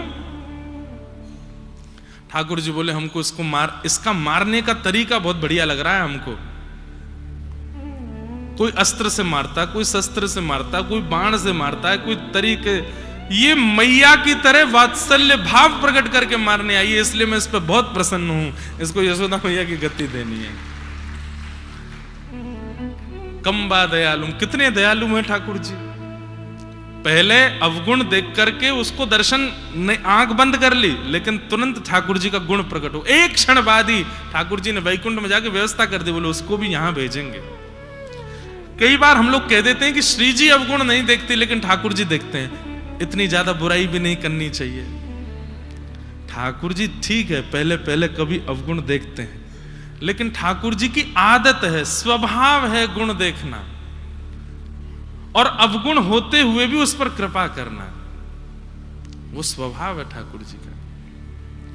पूतना ने जैसे ही अपना पयोधर भगवान के मुख में दिया, भगवान ने पहले उसके विष को पिया, रस तत्वों को पिया, दुग्ध को पिया, पुण्यों को पिया, पापों को पिया, और पीते पीते पीते पीते 15 मिनट हो गए ठाकुर जी को। पूतना बोली मरता नहीं है बालक, इतनी देर हो गई, कालकूट विष, भयंकर विष लगा के आई थी पयोधर में, अभी तक नहीं मरा। जैसे पूतना ने देखा तो अंत में ठाकुर जी ने प्राणै शमं रोष समन्वितो पिबत, जैसे ही प्राण पीने प्रारंभ किए, सा मुंच मुंचालिमित प्रभाषिणी, अरे बालक छोड़, अरे बालक छोड़, पकड़ करके ठाकुर जी को अपने पयोधर से दूर करने लगी। लेकिन ठाकुर जी ने ऐसे जकड़ करके पकड़ा है उसके पयोधर को, नहीं छोड़ रहे हैं। पूज्य गुरुदेव भगवान कहते हैं कि 6 दिना के लाला बोल पड़े, मौसी जी हम पे तो पकड़वो ही आवे, छोड़वो ना आवे। और एक बार जाय को पकड़ ले ना तो फिर ठिकाने लगा के छोड़े। और महाराज पूतना का विशाल विकराल स्वरूप हो गया, चिल्लाने लगी, चीखने लगी, लेकिन ठाकुर जी उसके पयोधर को नहीं छोड़ रहे हैं, प्राण पी रहे हैं। हमारे आचार्य चरण इस पर इतना सुंदर भाव कहते हैं कि पूतना के प्राण इतने पवित्र नहीं है कि ठाकुर जी पिए, फिर प्राण क्यों पी रहे हैं। हमारे पूज्य नाना जी सुनाते थे कि लाला पूतना के प्राण नहीं पी रहे भगवान, तो बोले पूतना भगवान के पास आने से पहले असंख्य बालकों को मार के आई है ब्रजमंडल में, उन सबके प्राणों का हरण करके आई है। तो ठाकुर जी ने मन में विचार कियो, जन्माष्टमी को उत्सव चल रहा है, 6 दिना भये, अभी तो 6 महीना तक उत्सव चलना है, नेक देर में बात फैल जाएगी, यहां बालक मर गए, यहां बालक मर गए, यहां बालक मर गए, सब जगह से अशुभ समाचार आवेंगे, तो उत्सव विश्राम हो जाएगा, और उत्सव विश्राम होएगा तो इन ब्रजवासी को कल्याण नहीं हो पाएगा, और वे निर्दोष बालक, मेरे प्रकट होने के बाद बालकन को वध नहीं होना चाहिए। तो भगवान ने पूतना के भीतर से उन समस्त निर्दोष बालकों के प्राण निकाल करके उन सब बालकों को पुनः जीवित कर दिया, जितने बालक मरे थे। इस प्रकार पूतना का वध किया।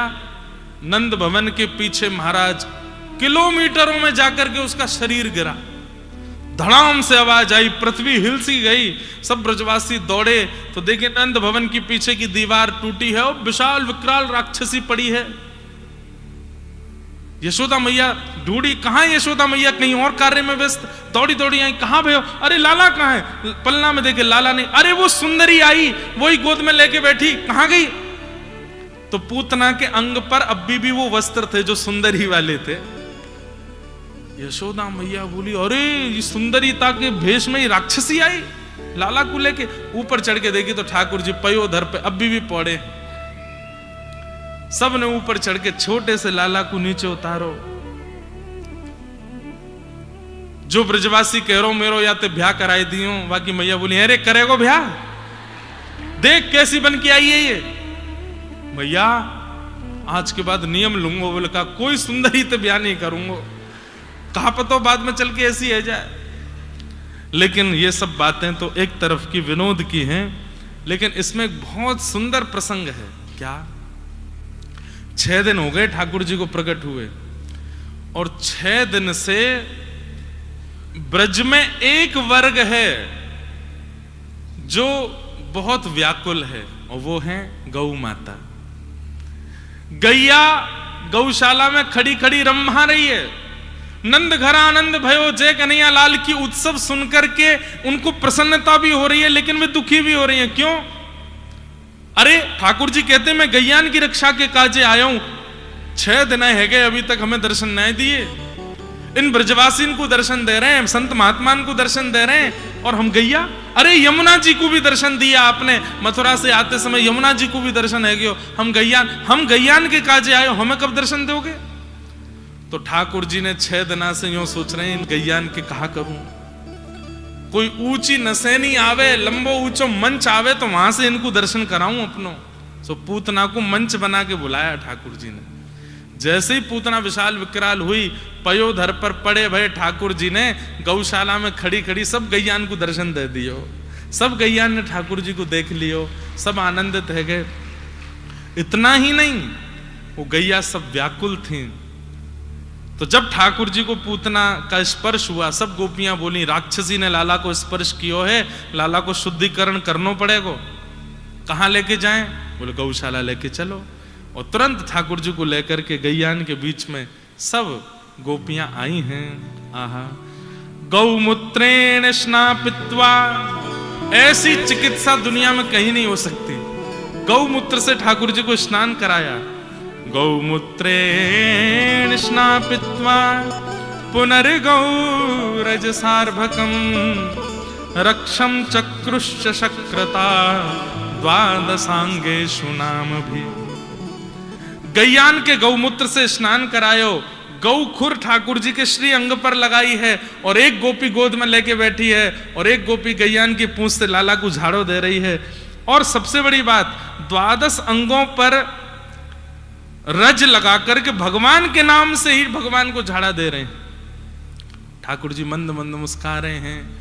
वाह, इन ब्रज की गोपियों ने आज ये बात सार्थक कर दी कि मोते भी बड़ो मेरो नाम है, मुंह पे भी अलाय बलाय आवेगी तो मेरे नाम से ही दूर की हो जाएगा। और गैयाओं को ठाकुर जी का स्पर्श हो गया, तो जो एक वर्ग नाराज बैठा था वो भी प्रसन्न हो गए। सब गैयाओं का भी आज उत्सव हो गया। इस प्रकार ठाकुर जी की पूतना मर्दन लीला हुई। बोलो भक्तवत्सल भगवान। ठाकुर जी धीरे धीरे 3 महीना के है गए, और भगवान को पलना उत्सव मनाया हो गए। पहली बार ठाकुर जी ने करवट ली है। पूरे ब्रजमंडल में ढिंढोरो पिट गो महाराज की नंद के लाला ने करवट ली है, बधाई हो, नंद के लाला ने करवट ली है। श्री सांडिल्य मुनि के पास में पहुंच गए नंद बाबा। सांडिल्य मुनि बोले कैसे आए? बोले लाला ने करवट ली है, एक उत्सव करना है। सांडिल्य मुनि हंसे, बोले करवट को कौन सा उत्सव होवे? बोले करवट को उत्सव करना है।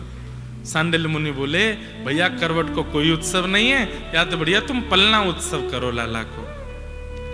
और पलना उत्सव में कहा करें? बोले केवल पुआ और रबड़ी की भंडारो कर दो। सब ब्रजवासियों को न्योता दिया गया, पुआ और रबड़ी को भंडारो भयो। लाला गदमदरास ऐसे हैं बिल्कुल।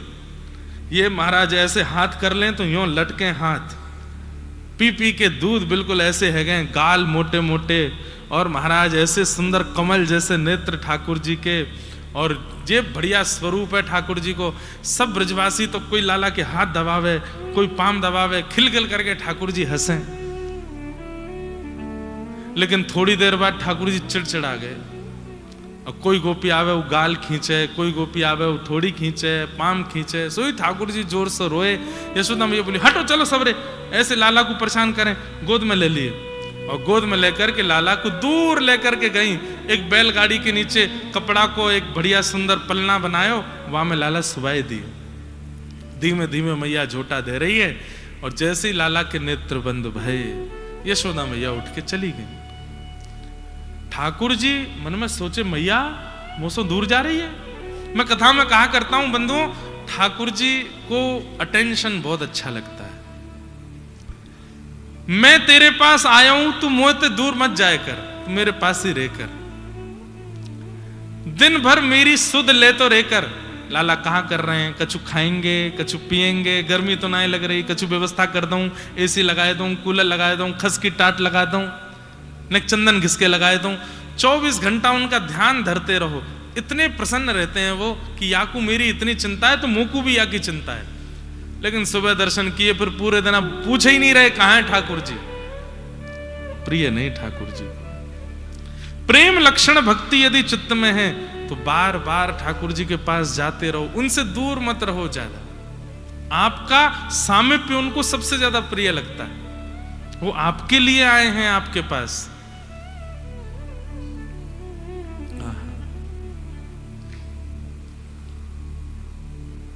यशोदा मैया जैसी जान लगी, ठाकुर जी बोले मैया बड़े बड़े योगी तपी सन्यासी विरक्त हजार हजार वर्ष तक हिमालय पर तपस्या करते हैं, तब भी मेरी एक झांकी नहीं देख पाते, और मैं तेरे यहां लाला बन के आयो, तुम मुझको अकेलो छोड़ के जा रही है। अभी बताऊं, रुक जा। सोई ठाकुर जी ने अपनो पाम लंबो कियो और लंबो करके बैलगाड़ी में मारी। ठाकुर जी ने तभी देखी ऊपर सक्टासुर नाम का दैत्य भी बैठा है। अब यहां उद्देश्य दैत्यवध नहीं था, उद्देश्य तो यशोदा मैया को बुलाना था। जैसे ही पाद प्रहार किया, बैलगाड़ी 3 बार आकाश में घूम करके नीचे गिरी, सबरे मटका फूट गए और उन्हीं के बीच दब के सक्टासुर भी मर गए। जोर की आवाज भई। यशोदा मैया ने पीछे मुड़ के देखी तो बैलगाड़ी गिरी पड़ी है। ब्रजवासी सब दौड़े, जाकर के देखी तो वहां पे मटकी में दूध घी दही भयो और वहां के बीच में ठाकुर जी पड़े। यशोदा मैया ने उठा करके हृदय से लगाए। बैलगाड़ी कैसे पलट गई? इतनी बड़ी बैलगाड़ी, कोई हवा भी नहीं आई, आंधी भी नहीं आई, तूफान भी नहीं आया, और ये बैलगाड़ी पलटी कैसे? छोटे छोटे बालक वहां खेल रहे थे, वे आकर के बोले मैया हम बताएं। बोले बताओ। नते शब्द धीरे गोपा बाल भाषित मृत्युतः, नते शब्द धीरे गोपा बाल भाषित मृत्युतः, अप्रेमयम बलम तस्य बालकस्य नते विदु। छोटे छोटे बालकों ने अपनी सहजवाणी में कहा मैया इतरो लाला है ना, जाने इतनो पाम लंबो कियो हमने अपनी आंखन ते देखी मैया, ये इतनो सुनाए जो इतनो लंबो है गो मैया, और याने अपनो पाम लंबो करके यूं तक के मारी बैलगाड़ी में। सोई बैलगाड़ी 3 बार पलट के गिर गई नीचे। कोई मैया मानेगी यह बात? मैया ने कही यहां पे आ। बालक पास में गयो तो एक धरोवा के काल के नीचे। झूठ बोला है? मैया तेरी सौगंध खा के कह रहा हूं। मैया बोली फिरते आ यहां पे, सौगंध और खा रहा हूं मेरी। इतने में ठाकुर जी किलकिल करके हंस गए। क्यों? मैं कितनी बड़ी योजना करके पूतना मार दी, सक्टासुर मार दियो, लेकिन मैया को अभी भी मैं लाला ही लग रहा हूं, अभी भी मैं बालक ही लग रहा हूं। ये प्रेम ही तो ठाकुर जी को प्रिय लगता है। मैया लाला को लेकर के भीतर आ गई, फिर से गौशाला गई, झाड़ो लगायो लाला को, पतनो कहां थे अलाए बलाए आ जाए मेरे लाला पे। 1-1.5 महीना बाद ठाकुर जी एक दिन यशोदा मैया ने देखे नंद अपने कक्ष से घुटमुन चल के बाहर आ रहे हैं। अब तो यशोदा मैया इतनी प्रसन्न है गई, तुरंत गई और जाकर के तिजोरी में से 2 छोटी छोटी सुंदर पायल निकाल के लाई। वहां में सुंदर सुंदर रुंझन रुंझन आवाज करवे वाली बढ़िया सुंदर शब्दावली प्रकट है वारी पायल लेके आई। और लाला चल रहे हैं, बैठा के नहीं, चलते हुए ठाकुर जी कैसे पाम पकड़ के धीमे से दोनों पैरन में पायल पहना दे। अब जैसे ही ठाकुर जी चले तो छुम छुम छुम आवाज होवे, फिर ठाकुर जी रुक जाएं, पीछे मुड़ के देखें ये आवाज कहां से आ रही है। और यशोदा मैया कोने में बैठ के देख रही, फिर चले, चलते चलते छुम छुम, फिर आवाज आवे, फिर रुक जाएं, फिर देखें कहां से आ रही है। थोड़ी देर और चले, फिर से आवाज आई तो ठाकुर जी अब के रोन लगे कि मिल क्यों ना रही है, ये आवाज कहां से आ रही है। तो मैया दौड़ी दौड़ी गई, लाला को ऐसे गोद में लेके ठाकुर जी के पांव ऐसे हिलाए, तब ठाकुर जी ने नीचे, अच्छा यहां से आवाज आ रही है। अब तो ठाकुर जी अपने पांव ऐसे हिलाने लगे। कोई की भी गोद में जामे पांव ऐसे ही चला में, वाके पेट में मारे जोर जोरते, क्यों झुम झुम आवाज आवे। ऐसे ठाकुर जी मधुर लीला करते हैं।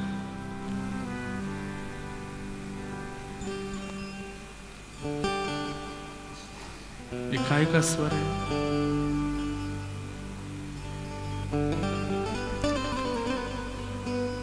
छुम छुम स्वर तो नहीं है ये। लाल जी पैरन में पायल पहन के ऐसे घुटमुन चलना सीख गए। मैया गोद में लाला को बैठा के सिखाती है, लाला बोल मैया, नहीं बोलते। नंद बाबा आते हैं, मैया ना बोलेगो, पहले बाबा बोलेगो, मेरी गोद में दो। बाबा अपने संग ले जाते हैं, बाबा बोलते हैं लाला बोल बाबा, नहीं बोलते। दाऊ दादा आते हैं, बोले भैया बोलेगो, पहले मेरी गोदी में दो। छोटे से दाऊ दादा ठाकुर जी को लेके जाते हैं, बोले लाला भैया, नहीं बोलते। सब समझाते हैं, ठाकुर जी कुछ नहीं बोलते। एक दिन यशोदा मैया लाला को गोद में लेकर के गौशाला गई, तो गैया को देख के छोटी सी उंगली करके ठाकुर जी बोले गैया, और जैसे ही बोले गैया, मैया बोली कहा गई लाला तेने, कहा गई, दोबारा बोलिए, गैया। और मैं कौन हूं, मैं कौन हूं, मैया। अब जैसे ही मैया बोली, इतने में मैया दौड़ करके गई नंद बाबा के पास, बोले लाला ने मैया बोली, अच्छा मेरी गोद में, लाला मैं कौन, बाबा। दाऊ दादा है, बोले मेरी गोद में बाबा को, लाला मैं कौन, बोले भैया। अब तो सब ब्रजमंडल के लोग अपनी अपनी गोद में ले में, सब लाला से अपना नाम बुलवा रहे हैं। लाला एक बार बोलते गोपी, तो ठाकुर जी तोतली भाषा में गोपी बोलते हैं, किसी को श्यामा बोलते हैं, किसी को कुछ ही नाम से बोलते हैं। ऐसे ठाकुर जी सबके नाम, लेकिन सबसे पहले ठाकुर जी ने मुख से बोला गैया, गैया का नाम बोला। और धीमे धीमे अब ठाकुर जी खंभ पकड़ के खड़े हो जाते हैं, और खड़े होकर के धीमे धीमे चलना प्रारंभ करते हैं। चलते चलते अचानक से फिर गिर जाते हैं, धम। फिर यशोदा मैया आवे, मैया आगे के, अरे लाला कछु ना है भयो, कछु ना भयो, चेंटी मर गई, चेंटी मर गई। रोते हैं ठाकुर जी, फिर उठाए के चलानो सिखावे। मैया धीमे धीमे उंगली पकड़ के चलना सिखाती है। दहली पे ले जाएं, और दहली पे ले जाके मैया, अब दहली मैया पार कर जाएं, फिर लाला तक लाला आजा। तब ठाकुर जी दहली पार करते हैं, अपनी जीभ निकाल करके होठ भींच करके जैसे तैसे दहली पे ऊपर चढ़ते हैं, और चढ़ करके पल्ली तरफ जब उतरने की, तो पल्ली तरफ गहराई ज्यादा है, तो पल्ली तरफ गहराई के कारण ठाकुर जी पूरे लटक गए, लेकिन नीचे पाम नहीं पहुंचे। तो ऐसे ठाकुर जी दहली पे लटके लटके फिर रोते हैं। मैया ये दहली मुंह को मार रही है। ब्रह्मा जी कहते हैं वाह, कहां 2 पग से तीनों लोक नाप लेते हैं। वामन बनकर के गए और जाकर के 2 पग से तीनों लोक नाप लिए, और आज यहां पर दहली नापने के कारण आपके चरण छोटे पड़ रहे हैं। श्रुतिम अपरे स्मृतिम अपरे भजन्तु भव भीता नीतिम अपरे, अहम तु नंदम वंदे यस्या लिंदे ब्रह्म वसता। बोले मैंने ब्रह्म को कहां देखा, बोले श्रुतियों में नहीं देखे, स्मृतियों में नहीं देखे, नंद भवन पर लदे हुए दिखे। कहां, दिल्ली पर लदे हुए हैं, ऐसे लटके हुए हैं ठाकुर जी। ऐसी मधुर लीला ठाकुर जी बाल भाव से कर रहे। बंधुओं एक बात सुनिए, प्रेम जहां होता है ना, वहां प्रभाव होते हुए भी प्रभाव छुपाए जाते हैं, प्रभावशाली होते हुए भी प्रभावों को नष्ट कर दिया जाता है। लेकिन जहां प्रेम नहीं होता, वहां जितना प्रभाव नहीं है उससे ज्यादा दिखाया जाता है। ठाकुर जी यहां प्रभाव को गौड़ करते जा रहे हैं ब्रजमंडल में। यशोदा मैया लाला को खूब सुंदर शिक्षा देवे, लाला तेरी आंख कहां है, तो ठाकुर जी ऐसे करते हैं। तेरी जीभ कहां है, तो ठाकुर जी अपनी जीभ निकालते हैं। लाला तेरे हाथ कहां है, तो ठाकुर जी ऐसे करते हैं। और तेरे पाम कहां है, तो ठाकुर जी अपने पैर हिलाते हैं। पेट कहां है, तो ठाकुर जी ऐसे करते। कभी कभी गलती कर देते, पेट कहां है, तो यूं करते हैं, ये पेट है लाला, ये है। ऐसे करके ठाकुर जी सब सीख रहे हैं, कहां मेरे हाथ पैर। छोटे बच्चों को सिखाते हैं, आइस बताओ, आइस कहां है, बच्चे करते हैं ऐसे, आइस। ऐसे ठाकुर जी सीख रहे हैं। सब गोपियां आके परीक्षा लेती हैं ठाकुर जी की, अच्छा लाला सवाब है तो बताइए जीभ कहां है, तो ठाकुर जी अपनी जीभ निकालते हैं। अच्छा लाला की नाक कहां है, तो ठाकुर जी ऐसे करते हैं, ये रही नाक। आंख कहां है, तो आंखें ऐसे मटकाते हैं। एक गोपी चतुर ग्वालिनी बोली, लाला तेरे कान कहां है। ठाकुर जी बोले, या कि मन की जानू, जैसे ही मैं कान पकड़ूंगा सोई कहेगी, लाला क्षमा कियो, क्षमा कियो, तू तू तू क्षमा मत मांगे। ठाकुर जी ने अपने कान नहीं पकड़े। लाला तेरे कान कहां है, नहीं बताए। अच्छा मैया तुम तो ऐसे ही कहो, लाला को तो पता ही ना वाके कान कहां है। सो ठाकुर जी उठ के गए, वह गोपी के ही कान पकड़ के बोले, ये रहे कान, अपने कान नहीं पकड़ूंगा। ऐसे ठाकुर जी मधुर मधुर लीला करने लगे हैं, और केवल गले में 2 माल पहन के घूमते हैं। कभी कभी मैया का मन होता है तो कॉपिन पहना देती है, नहीं तो निर्वस्त्र ही घूमते हैं। इतनी सुंदर ठाकुर जी की झांकी है।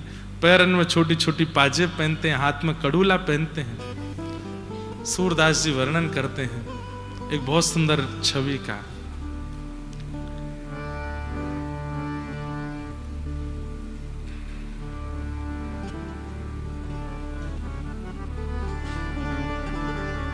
हे हरि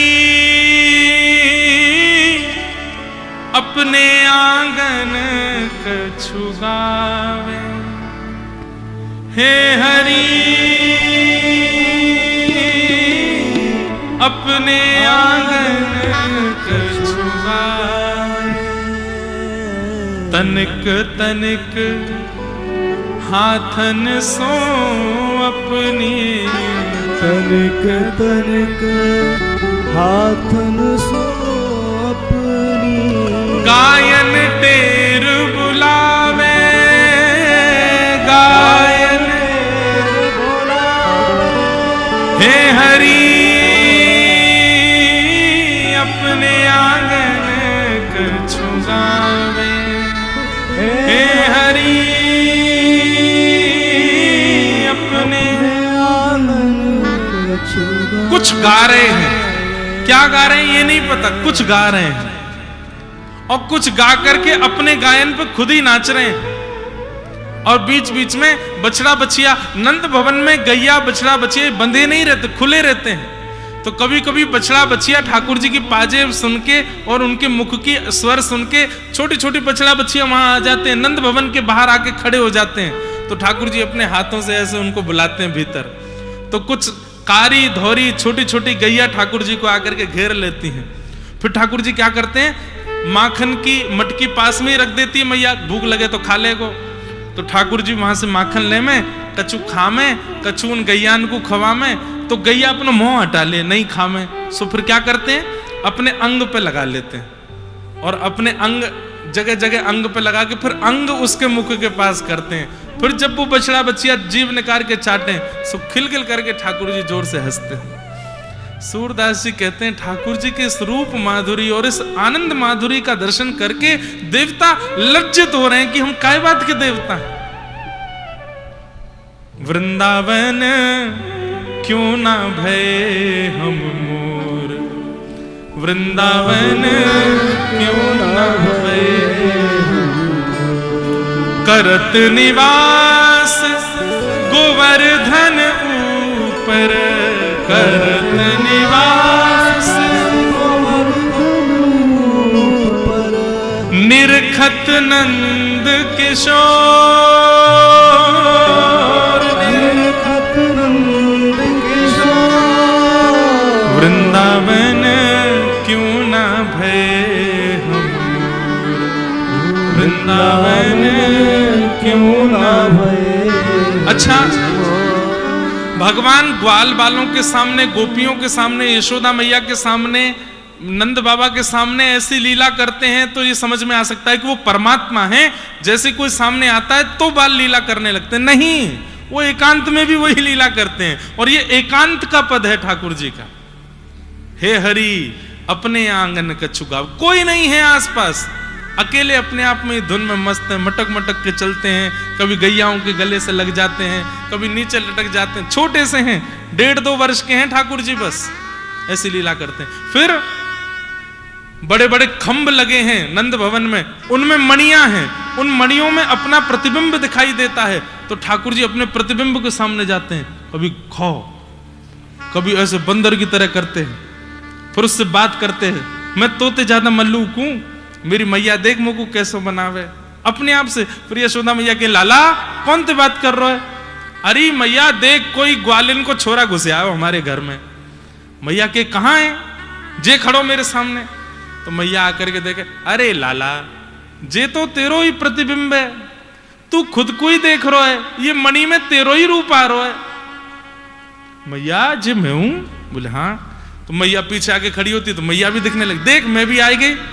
अरे हम बे मैया ये तो मेरो ही प्रतिबिंब है, तेने मुझ को पहले नहीं बताई मैं इतनो मलूक हूं, मुझ तो आज पहली बार पता चली मैं इतनो सुंदर। ऐसी मधुर मधुर और इतनी सुंदर लीला ठाकुर जी कर रहे हैं कि देवताओं को बस लग रहा है हम अपनी पदवी छोड़ करके दौड़ के चले जाएं इस व्रज में और जाकर के ठाकुर जी की इस लीला सेवा का अनुभव कर लें। आहा, ऐसी मधुर लीला ठाकुर जी की व्रज वृंदावन में चल रही है। भगवान धीरे धीरे अब नंद भवन से बाहर जाने लगे। नंद भवन के बाहर ग्वाल बाल खड़े रहते हैं, लाला कब बड़ो होएगो, कब हमसे मित्रता करेगो। तो अब ठाकुर जी धीरे धीरे बाहर जाने लगे। ठाकुर जी के सखा बन गए, मधुमंगल, तन सुखा, मन सुखा, धन सुखा। सबके नाम तो कुछ और होंगे, ठाकुर जी ने इनके नाम रख दिए। मधुमंगल, एक बिल्कुल तन से सुख हो भयो बा को नाम धर दियो तन सुखा। एक पूरे दिन रोते ही रहे, काय बात को रो रहो, आज मैया ने मारो, आज बाबा ने मारो, आज बहन ने मार दियो, आज मेरे बड़े भैया ने मारो, आज बा ने पीट दियो। ठाकुर जी ने कही मन सुखा। मन ते सुखी रहे हमेशा। उल्टे नाम धरे, तनते पत्रोत्परो बा को नाम तन सुखा, मनते रोतो रे बा को नाम मन सुखा। एक है बेचारो कभी फटी उधरी सी धोती पहने आवे, कभी पटे उधरे से कपड़ा पहने आवे। ठाकुर जी कहे अरे का पटे पुराने कपड़ा ने पहनतो रे, लाला तू तो राजा को छोरा है, हमारे घर में पहने हुए को थोड़ी है। ठाकुर जी ने बागो नाम धर दियो धन सुखा, धन ते सुखी है। ऐसे ठाकुर जी की बाल गोपाल चोर प्रचार प्रसार मंडल, एक रजिस्टर संस्था के अंतर्गत कुछ लोगों के साथ में एक संस्था बना ली। उनके संग ठाकुर जी खूब मधुर मधुर लीला करते हैं, क्रीड़ा करते हैं, खेलते हैं। आपस में चर्चा हुई तो मधुमंगल ने लाला को ब्याह के बारे में बताए दियो। मधुमंगल बोलो लाला एक समय आवेगो हम सबन को ब्याह होएगो। ठाकुर जी बोले ब्याह का होए, बोले जैसे मैया है ना ऐसी बहू आ जाए घर में, फिर वही अपने हाथ से बनाए के खवावे, वही हमसे बात करे, हमारे संग रहे। अच्छा कब होएगो मेरो ब्याह? बोले तू तो अभी कह दे मैया ते अभी करा देगी तेरो, और का बुढ़ापे में जाके कह रहे बालपन में ही कर ले। अब तो ठाकुर जी घर पहुंचे, घर जाके मैया ते बोले मैया मैं ब्याह करूंगा। 3.5 वर्ष के लाला, मैया अपने किसी व्यस्त काम में लगी और लाला है कि बोले मैया मैं ब्याह करूंगा। कौन ने सिखाया तू को ये ब्याह के बारे में? कौन ने बताया? बोले मैया तू बात मत पलटे, मेरो ब्याह करा, अब मैं योग्य है गया हूं मैया, मेरो ब्याह करा। तू को बताई कौन ने ब्याह के बारे में? बोले मेरो एक सखा है मधुमंगलवा ने। मैया बोली या मधुमंगल है तो मैं बताऊंगी। नेक्स्ट से छोरा 3.5 वर्ष को भैया को ब्याह के बारे में लोभ दे। सो मैया बोली लाला ब्याह ऐसा ना होए करें, खूब सारी व्यवस्था करनी पड़े, खूब काम धंधे आने चाहिए तब जाएगा ब्याह होवे। मैया देख मैं सब काम कर लूं। कहा कर ले तू? मैं अपने हाथ से दूध पी लूंगा, तेरे हाथ से ना पीऊंगा। देख मैं पीने लगो मैया, मैं योग्य है मेरो ब्याह कर दे। मैया बोली एक काम ते काम ना चल और भी, मैया मैं अपने आप भोजन करूंगा, तू थाली लगा मेरी। ठाकुर जी ने थाली लगवा ली, रोटी तोड़ में मैं नहीं आ रही, और तोड़ करके ठाकुर जी पा करके अपनी सुघड़ता बता रहे हैं कि मैं योग्य है हूं, मेरो ब्याह करो। कंगी लेकर के अपने बाल स्वयं काट रहे, मैया देख अब मैं योग्य है मेरो ब्याह कर दे। एक दिन बैठे गुसल खाने में अपने वस्त्र धो रहे हैं ठाकुर जी। मैया बोली कहा कर रहे हो? वस्त्र धो रहा हूं मैया, योग्य है मेरो ब्याह कर दे, मैं सब कांपन में निपुण है हूं मैया, मेरो ब्याह कर दे। ऐसे ठाकुर जी मैया के पीछे। एक दिन सबरी गोपी बैठी, ठाकुर जी बोले लाला तू रोज के ब्याह करूंगा ब्याह करूंगा, चल सबरी गोपी बैठी है, जो तो को बढ़िया लगे बातें तेरो ब्याह करा दूंगी। अब ठाकुर जी जामे, गोपियां सब घूंघट करके बैठी हैं, एक एक गोपी को मुंह उठावे, मैया जे तो कार्य है यातना करूंगा। तो गोपी बोली अरे लाला तू भी तो कारो है। अरे मैया अमावस्या की रात्रि में दीपक बुझ गए, मैं तो खो ही जाऊंगा, बहू भी खो जाएगी, कम से कम एक तो ऐसा रहना चाहिए जो दिखता रहे, अंधेरी रात में दोनों खो जाएंगे मैया, या तो ब्याह ना करूंगा। दूसरी गोपी के पास गए, सब गोपियां बड़े आनंद विनोद में, वह गोपी को मुंह उठा के कहे मैया या तो ब्याह ना करूंगा। बोले क्यों? बहुत मोटी है, सब रो भोजन खा जाएगी घर को, या तो ब्याह ना करूंगा। ऐसे सब गोपी इनके मुंह देख रहे हैं ठाकुर जी। एक बूढ़ी यशोदा मैया की सास के जमाने की गोपी भी दूर बैठी, वाके नेत्रंसों प्रेम के आंसू गिर रहे हैं, खूब जोर जोर से हंस रही है लाला की लीला देख के। लेकिन वाक्य अचानक मन में आई, मैं भी थोड़ी युवा होती तो इन गोपीन के बीच में बैठती, लाला मेरो भी घूंघट उठाए तो। ठाकुर जी तो समझ गए मन की बात। सोई ठाकुर जी सब गोपीन के मुंह देखते देखते अचानक ते वह मैया की ओर देखो और दौड़ करके गए, वाह को उठायो मुंह, तो सब गोपी हंसन लगी, अरे लाला पर अम्मा को मुंह देख रहा है। और ठाकुर जी धम्मते वही की गोदी में बैठ गए और मैया तो बोले, मैया या तो मेरो ब्याह कराए थे। मैया बोली, अरे लाला वाक्य दांत नाए, 4 आदमी वाको उठावे में लगे, चल फिरनो आवे ना, तू बात ब्याह करेगो? तो मैया मेरे भी दांत ना है, या के भी दांत ना है, दोनों लापसी में ही काम चलाए ले करेंगे। और मैया मोकू भी उठावे के काजे, नंद बाबा यशोदा आवे या को उठावे काजी भी दोनों आ जाए करेंगे, मैया मेरो यही तो ब्याह करा दे। वो बूढ़ी बड़ी अम्मा ऐसे जोर से ठाकुर जी को आलिंगन कर ले, लाल जी बा को आलिंगन कर ले। नंद रानी यशोदा की जेठानी आई एक बार, तो मैया सुबह तो समझा रही है, लाला आज तेरी बड़ी मैया आ रही है। बोले अच्छा, दंडवत प्रणाम करियो। कायकू? अरे तो बड़ी मैया आवेगी प्रणाम ना करेगो? हमें कहा मिलेगो प्रणाम करवे के बाद? बोले बड़ो स्वार्थी है, कछु मिलेगो ना तो प्रणाम ना करेगो? ठाकुर जी बोले मैं प्रणाम ना करूंगो, मोकू कछु मिलेगो तो ही प्रणाम करूंगो। तो मैया ने ऐसी बोल दी कि कहीं नाक नहीं कट जाए, बड़ी मैया आवेंगी घर पे। लाला उनको प्रणाम कर देगो तो वो तेरो ब्याह करा देंगे। ठाकुर जी बोले मेरो ब्याह है जाएगो? बोले हाँ। अब तो मैया तुम बता कब आ रही हैं?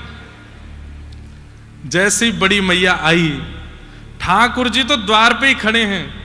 मैया ने कही देख लाला बड़ी मैया आ रही है, प्रणाम। ठाकुर जी दौड़ करके, मेरी बड़ी मैया आ गई, मेरी बड़ी मैया आ गई। अरे मैया तेरे काजे तो मेरी आंख पथराई गई, कब ते ढूंढ रहा हूं मैं तो को, दंडवत प्रणाम करें। अब 3.5 वर्ष को बालक ऐसी बात बना के प्रणाम करे तो कौन को आनंद नहीं आवेगो? अरे लाला, अरे कन्हैया, कितनो प्यारो लाला। अब तो ठाकुर जी को हाथ पकड़ लें, बड़ी मैया तू मेरे पास ही सोइयो, मैं तेरे पास ही सोऊंगो, यशोदा मैया के पास ना सोऊंगो, तुमको गोदी में ले ले। ऐसो जोर जोर से आलिंगन करें। यशोदा मैया तो कहें मैया सुबह तो प्रणाम कर रहा हूं, एक बार भी यूं नहीं कहिए तेरो ब्याह है जाए। लाला तू ऐसी बात काहे को करो करे? ऐसी मधुर मधुर लीला ठाकुर जी की, ऊधम मचावे, आनंद करें, उत्सव मनावे। एक दिन रात में सो नहीं रहे हैं ठाकुर जी, तो यशोदा मैया ठाकुर जी से कह रही लाला सो जा। ठाकुर जी कह रहे मैया मुँह को नींद ना आ रही, तू मुँह को कछु दिलवा तब सोऊंगो। तो यशोदा मैया ठाकुर जी को लेकर के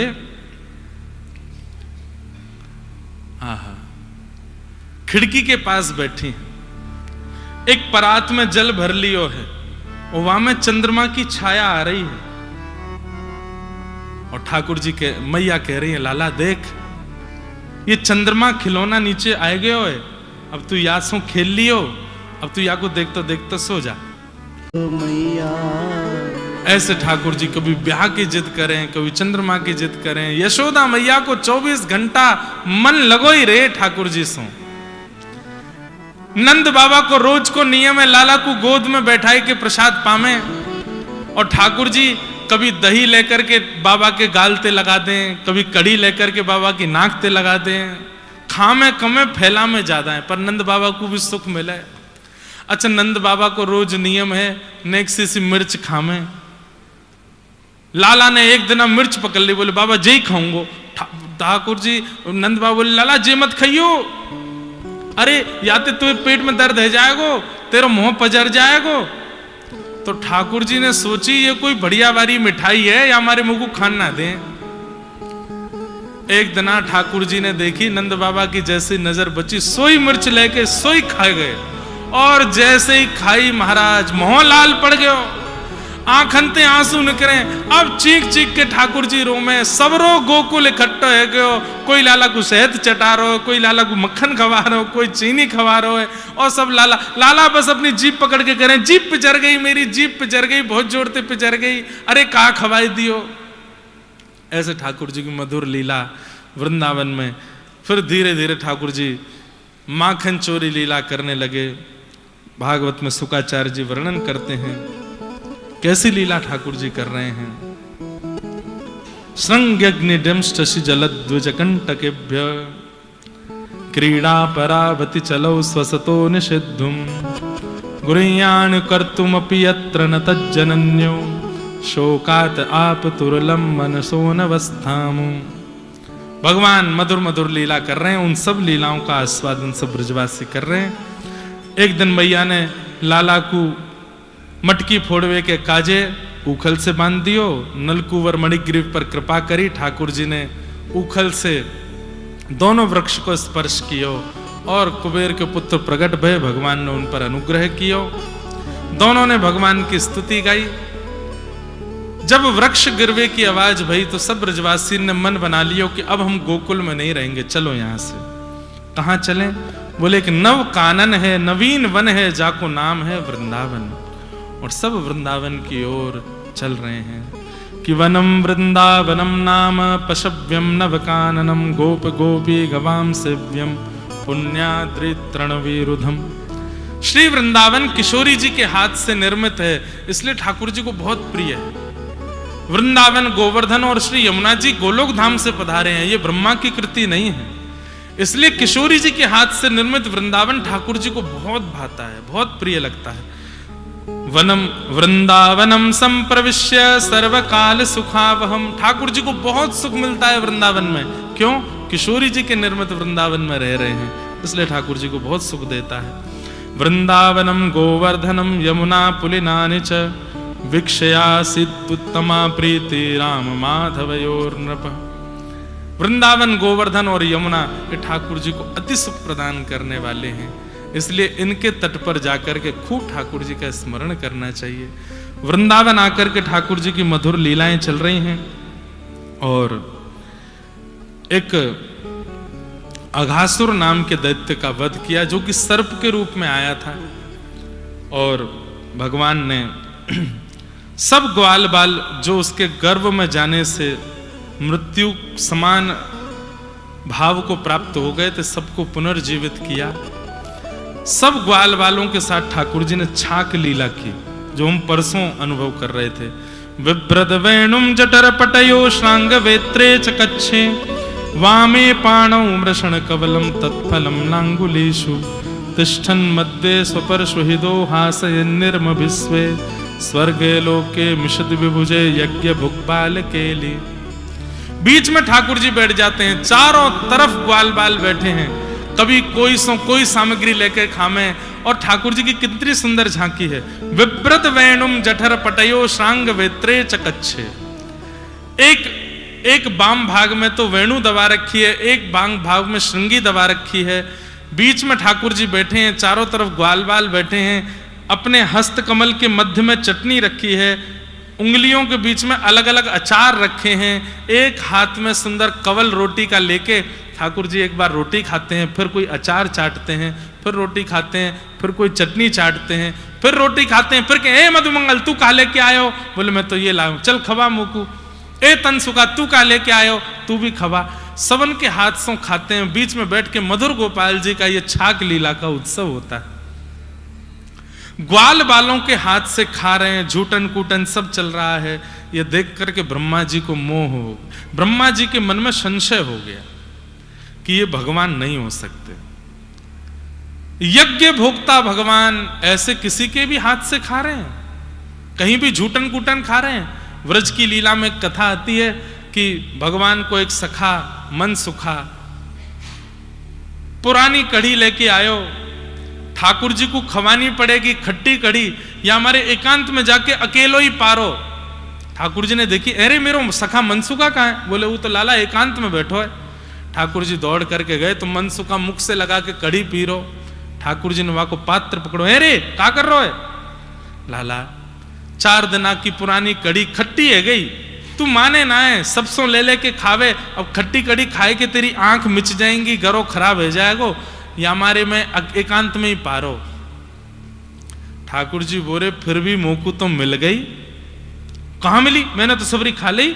सो ठाकुर जी ने वहां की ठोड़ी पकड़ी और वहां के होठ के ऊपर बनी भई कड़ी की मूछ, यहां थोड़े बहुत छींटा लग रहे, जीव निकाल के ठाकुर जी चाट गए वहां के मुंह को।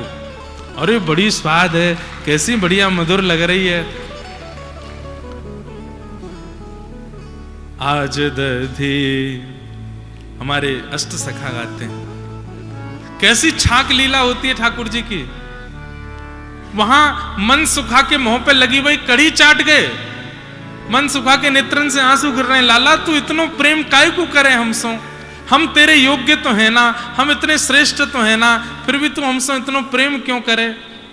ठाकुर जी बोले तुम सब मेरे प्राण हो, तुमसे प्रेम ना करूं, तुम सब मेरो जीवन हो। आहा, कैसी छाक लीला। आज दधी मीठो मदन गोपाल, आज दधी मीठो मदन गोपाल। ऐसो दधी हम कबहू न चाख्यो, ऐसो दधी हम कबहू न चाख्यो। सुन गोकुल के नाथ,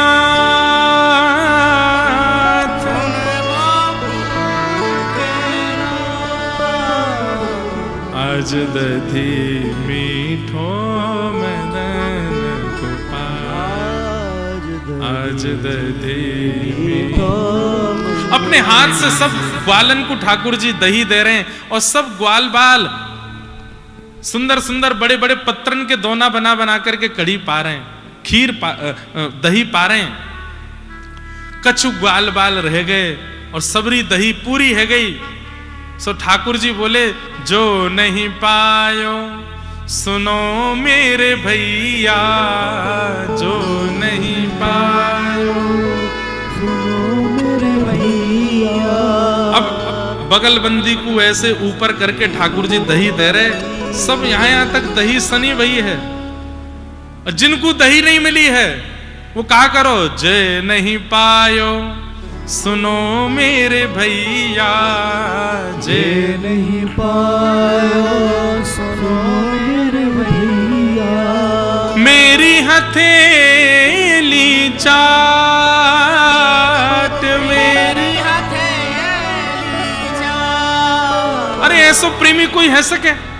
आप अपने सखा के साथ में एक थाली में भोजन कर रहे हो, भोजन करने के बाद कभी ऐसा होगा कि आप अपने सने भाई हाथ को ले भैया या तू चाट ले, कभी नहीं हो सकता।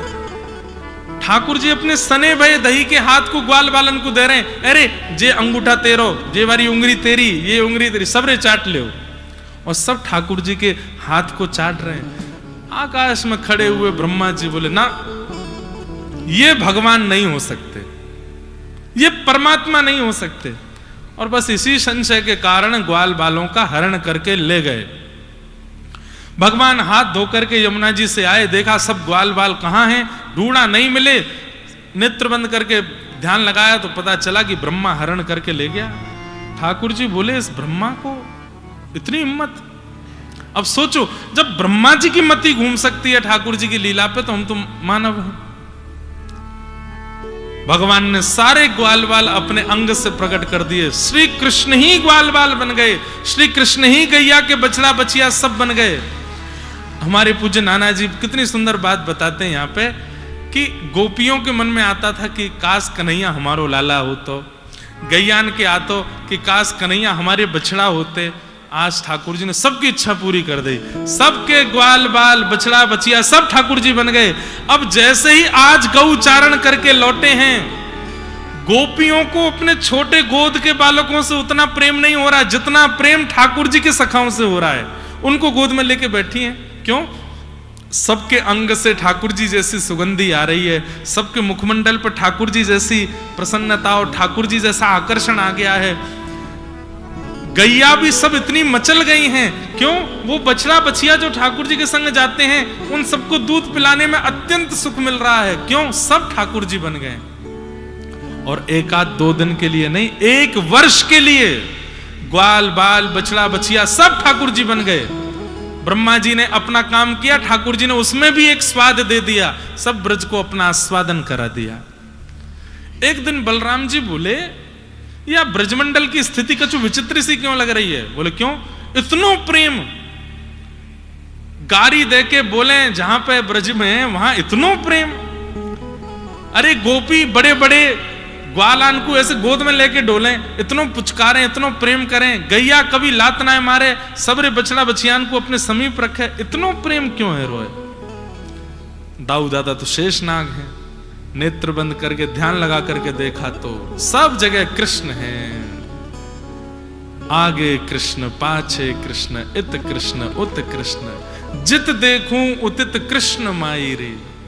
इसलिए व्रज 84 कोस के एक कण भी ऐसा नहीं है जो ठाकुर जी के चरणों के स्पर्श से ना बचा हो, क्योंकि इतने असंख्य रूप धारण करके पूरे 84 कोस को पवित्र कर दिया ठाकुर जी ने।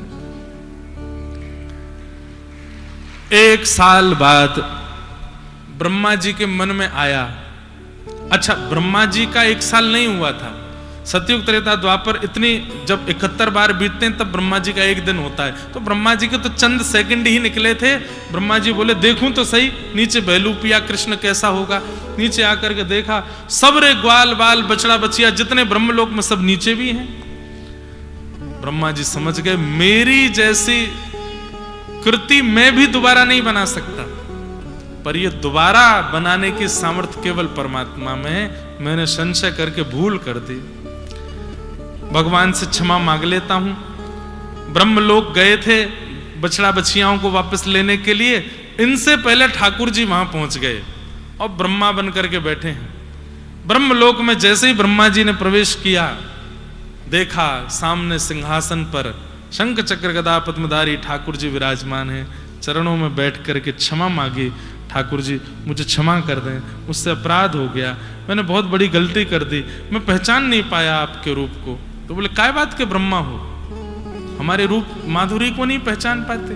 तब ब्रह्मा जी ने स्तुति गा करके कई बातें यहाँ पर कहीं, बहुत सुंदर है स्तुति ब्रह्मा जी की, पर उसका भी हम केवल प्रणाम मात्र करते हैं।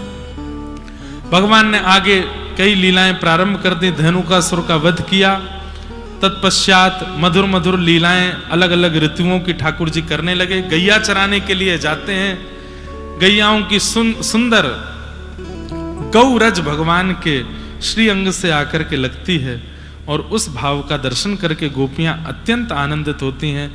2 बार आग लगी, दोनों बार ठाकुर जी उसको पी गए। ब्रजमंडल की वेणु गीत का प्रसंग आता है जहां पर ठाकुर जी वेणु बजाते हैं और किलोमीटरों दूर बैठी घरों में गोपियों को ठाकुर जी की रूप माधुरी का दर्शन होने लगता है। अक्षणवताम फलमिदम न परम विदाम सख्य प्रसूननु विवेशयतोर्वयस्यै वक्त्रम ब्रजेश सुतयोरनु वेणुजुष्टम यैर्वान पीतमनुरक्त कटाक्षमुक्षम। गोपियां कहती हैं यदि आपके पास आंख हैं और इन आंखों से आपने दुनिया देखी लेकिन कभी श्याम सुंदर को गैया चराते हुए नहीं देखा, तो इन आंखों को पाने का कोई साफल्य नहीं। अरे ऐसा जप करो, ऐसा तप करो, ऐसे नियम करो, ऐसे साधन करो कि काऊ दिना ठाकुर जी गैया चराते भय आपको दिख जाएं। आहा, गौचारण लीला, उसका दर्शन करके गोपियां अति आनंदित हुई। हमारा भाव तो था कि हम वेणु गीत तक कथा करेंगे, खूब विस्तार से सुनाएंगे, पर व्रज लीला में ही ठाकुर जी के प्रारंभिक लीलाओं में ही इतने व्यस्त हो गए कि यहां तक पहुंच नहीं पाए। पर वेणु गीत है बहुत सुंदर। यदि आप लोग अनुमति देंगे तो कल हम वेणु गीत सुनाएं, और वेणु गीत सुना करके रास पंचाध्यायी थोड़ा सा कहेंगे। रुक्मणी विवाह और सुदामा चरित्र आदि वो सब एक साथ परसों करेंगे।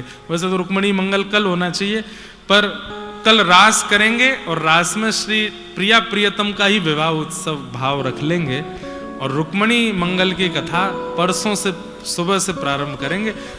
ब्याह का जो भी क्रम होता है आप अपना साज श्रृंगार ब्याह वाला ही करके आना। रास करेंगे कल, पहले वेणु गीत सुनेंगे, और वेणु गीत बहुत सुंदर है। 3 दिन तक हमने एक बार कहा था जयपुर में, लेकिन तब से अवसर ही नहीं मिला आज तक बोलने का। कल वृंदावन है और पुरुषोत्तम मास है, गोपी गीत सब सुनते हैं, युगल गीत भी सुनते हैं, वेणु गीत का कल आस्वादन करेंगे। खूब मधुर गा गा करके श्लोकों को और वेणु गीत के भाव से सब दर्शन कीजिएगा कल ठाकुर जी का। कल सुनाएंगे, निश्चित सुनाएंगे। तो वेणु गीत का सुंदर भाव हुआ। तत्पश्चात भगवान ने मथुरा की गोपियों पर कृपा की, यज्ञ पत्नियों के यहां जाकर के ठाकुर जी ने प्रसाद स्वीकार किया।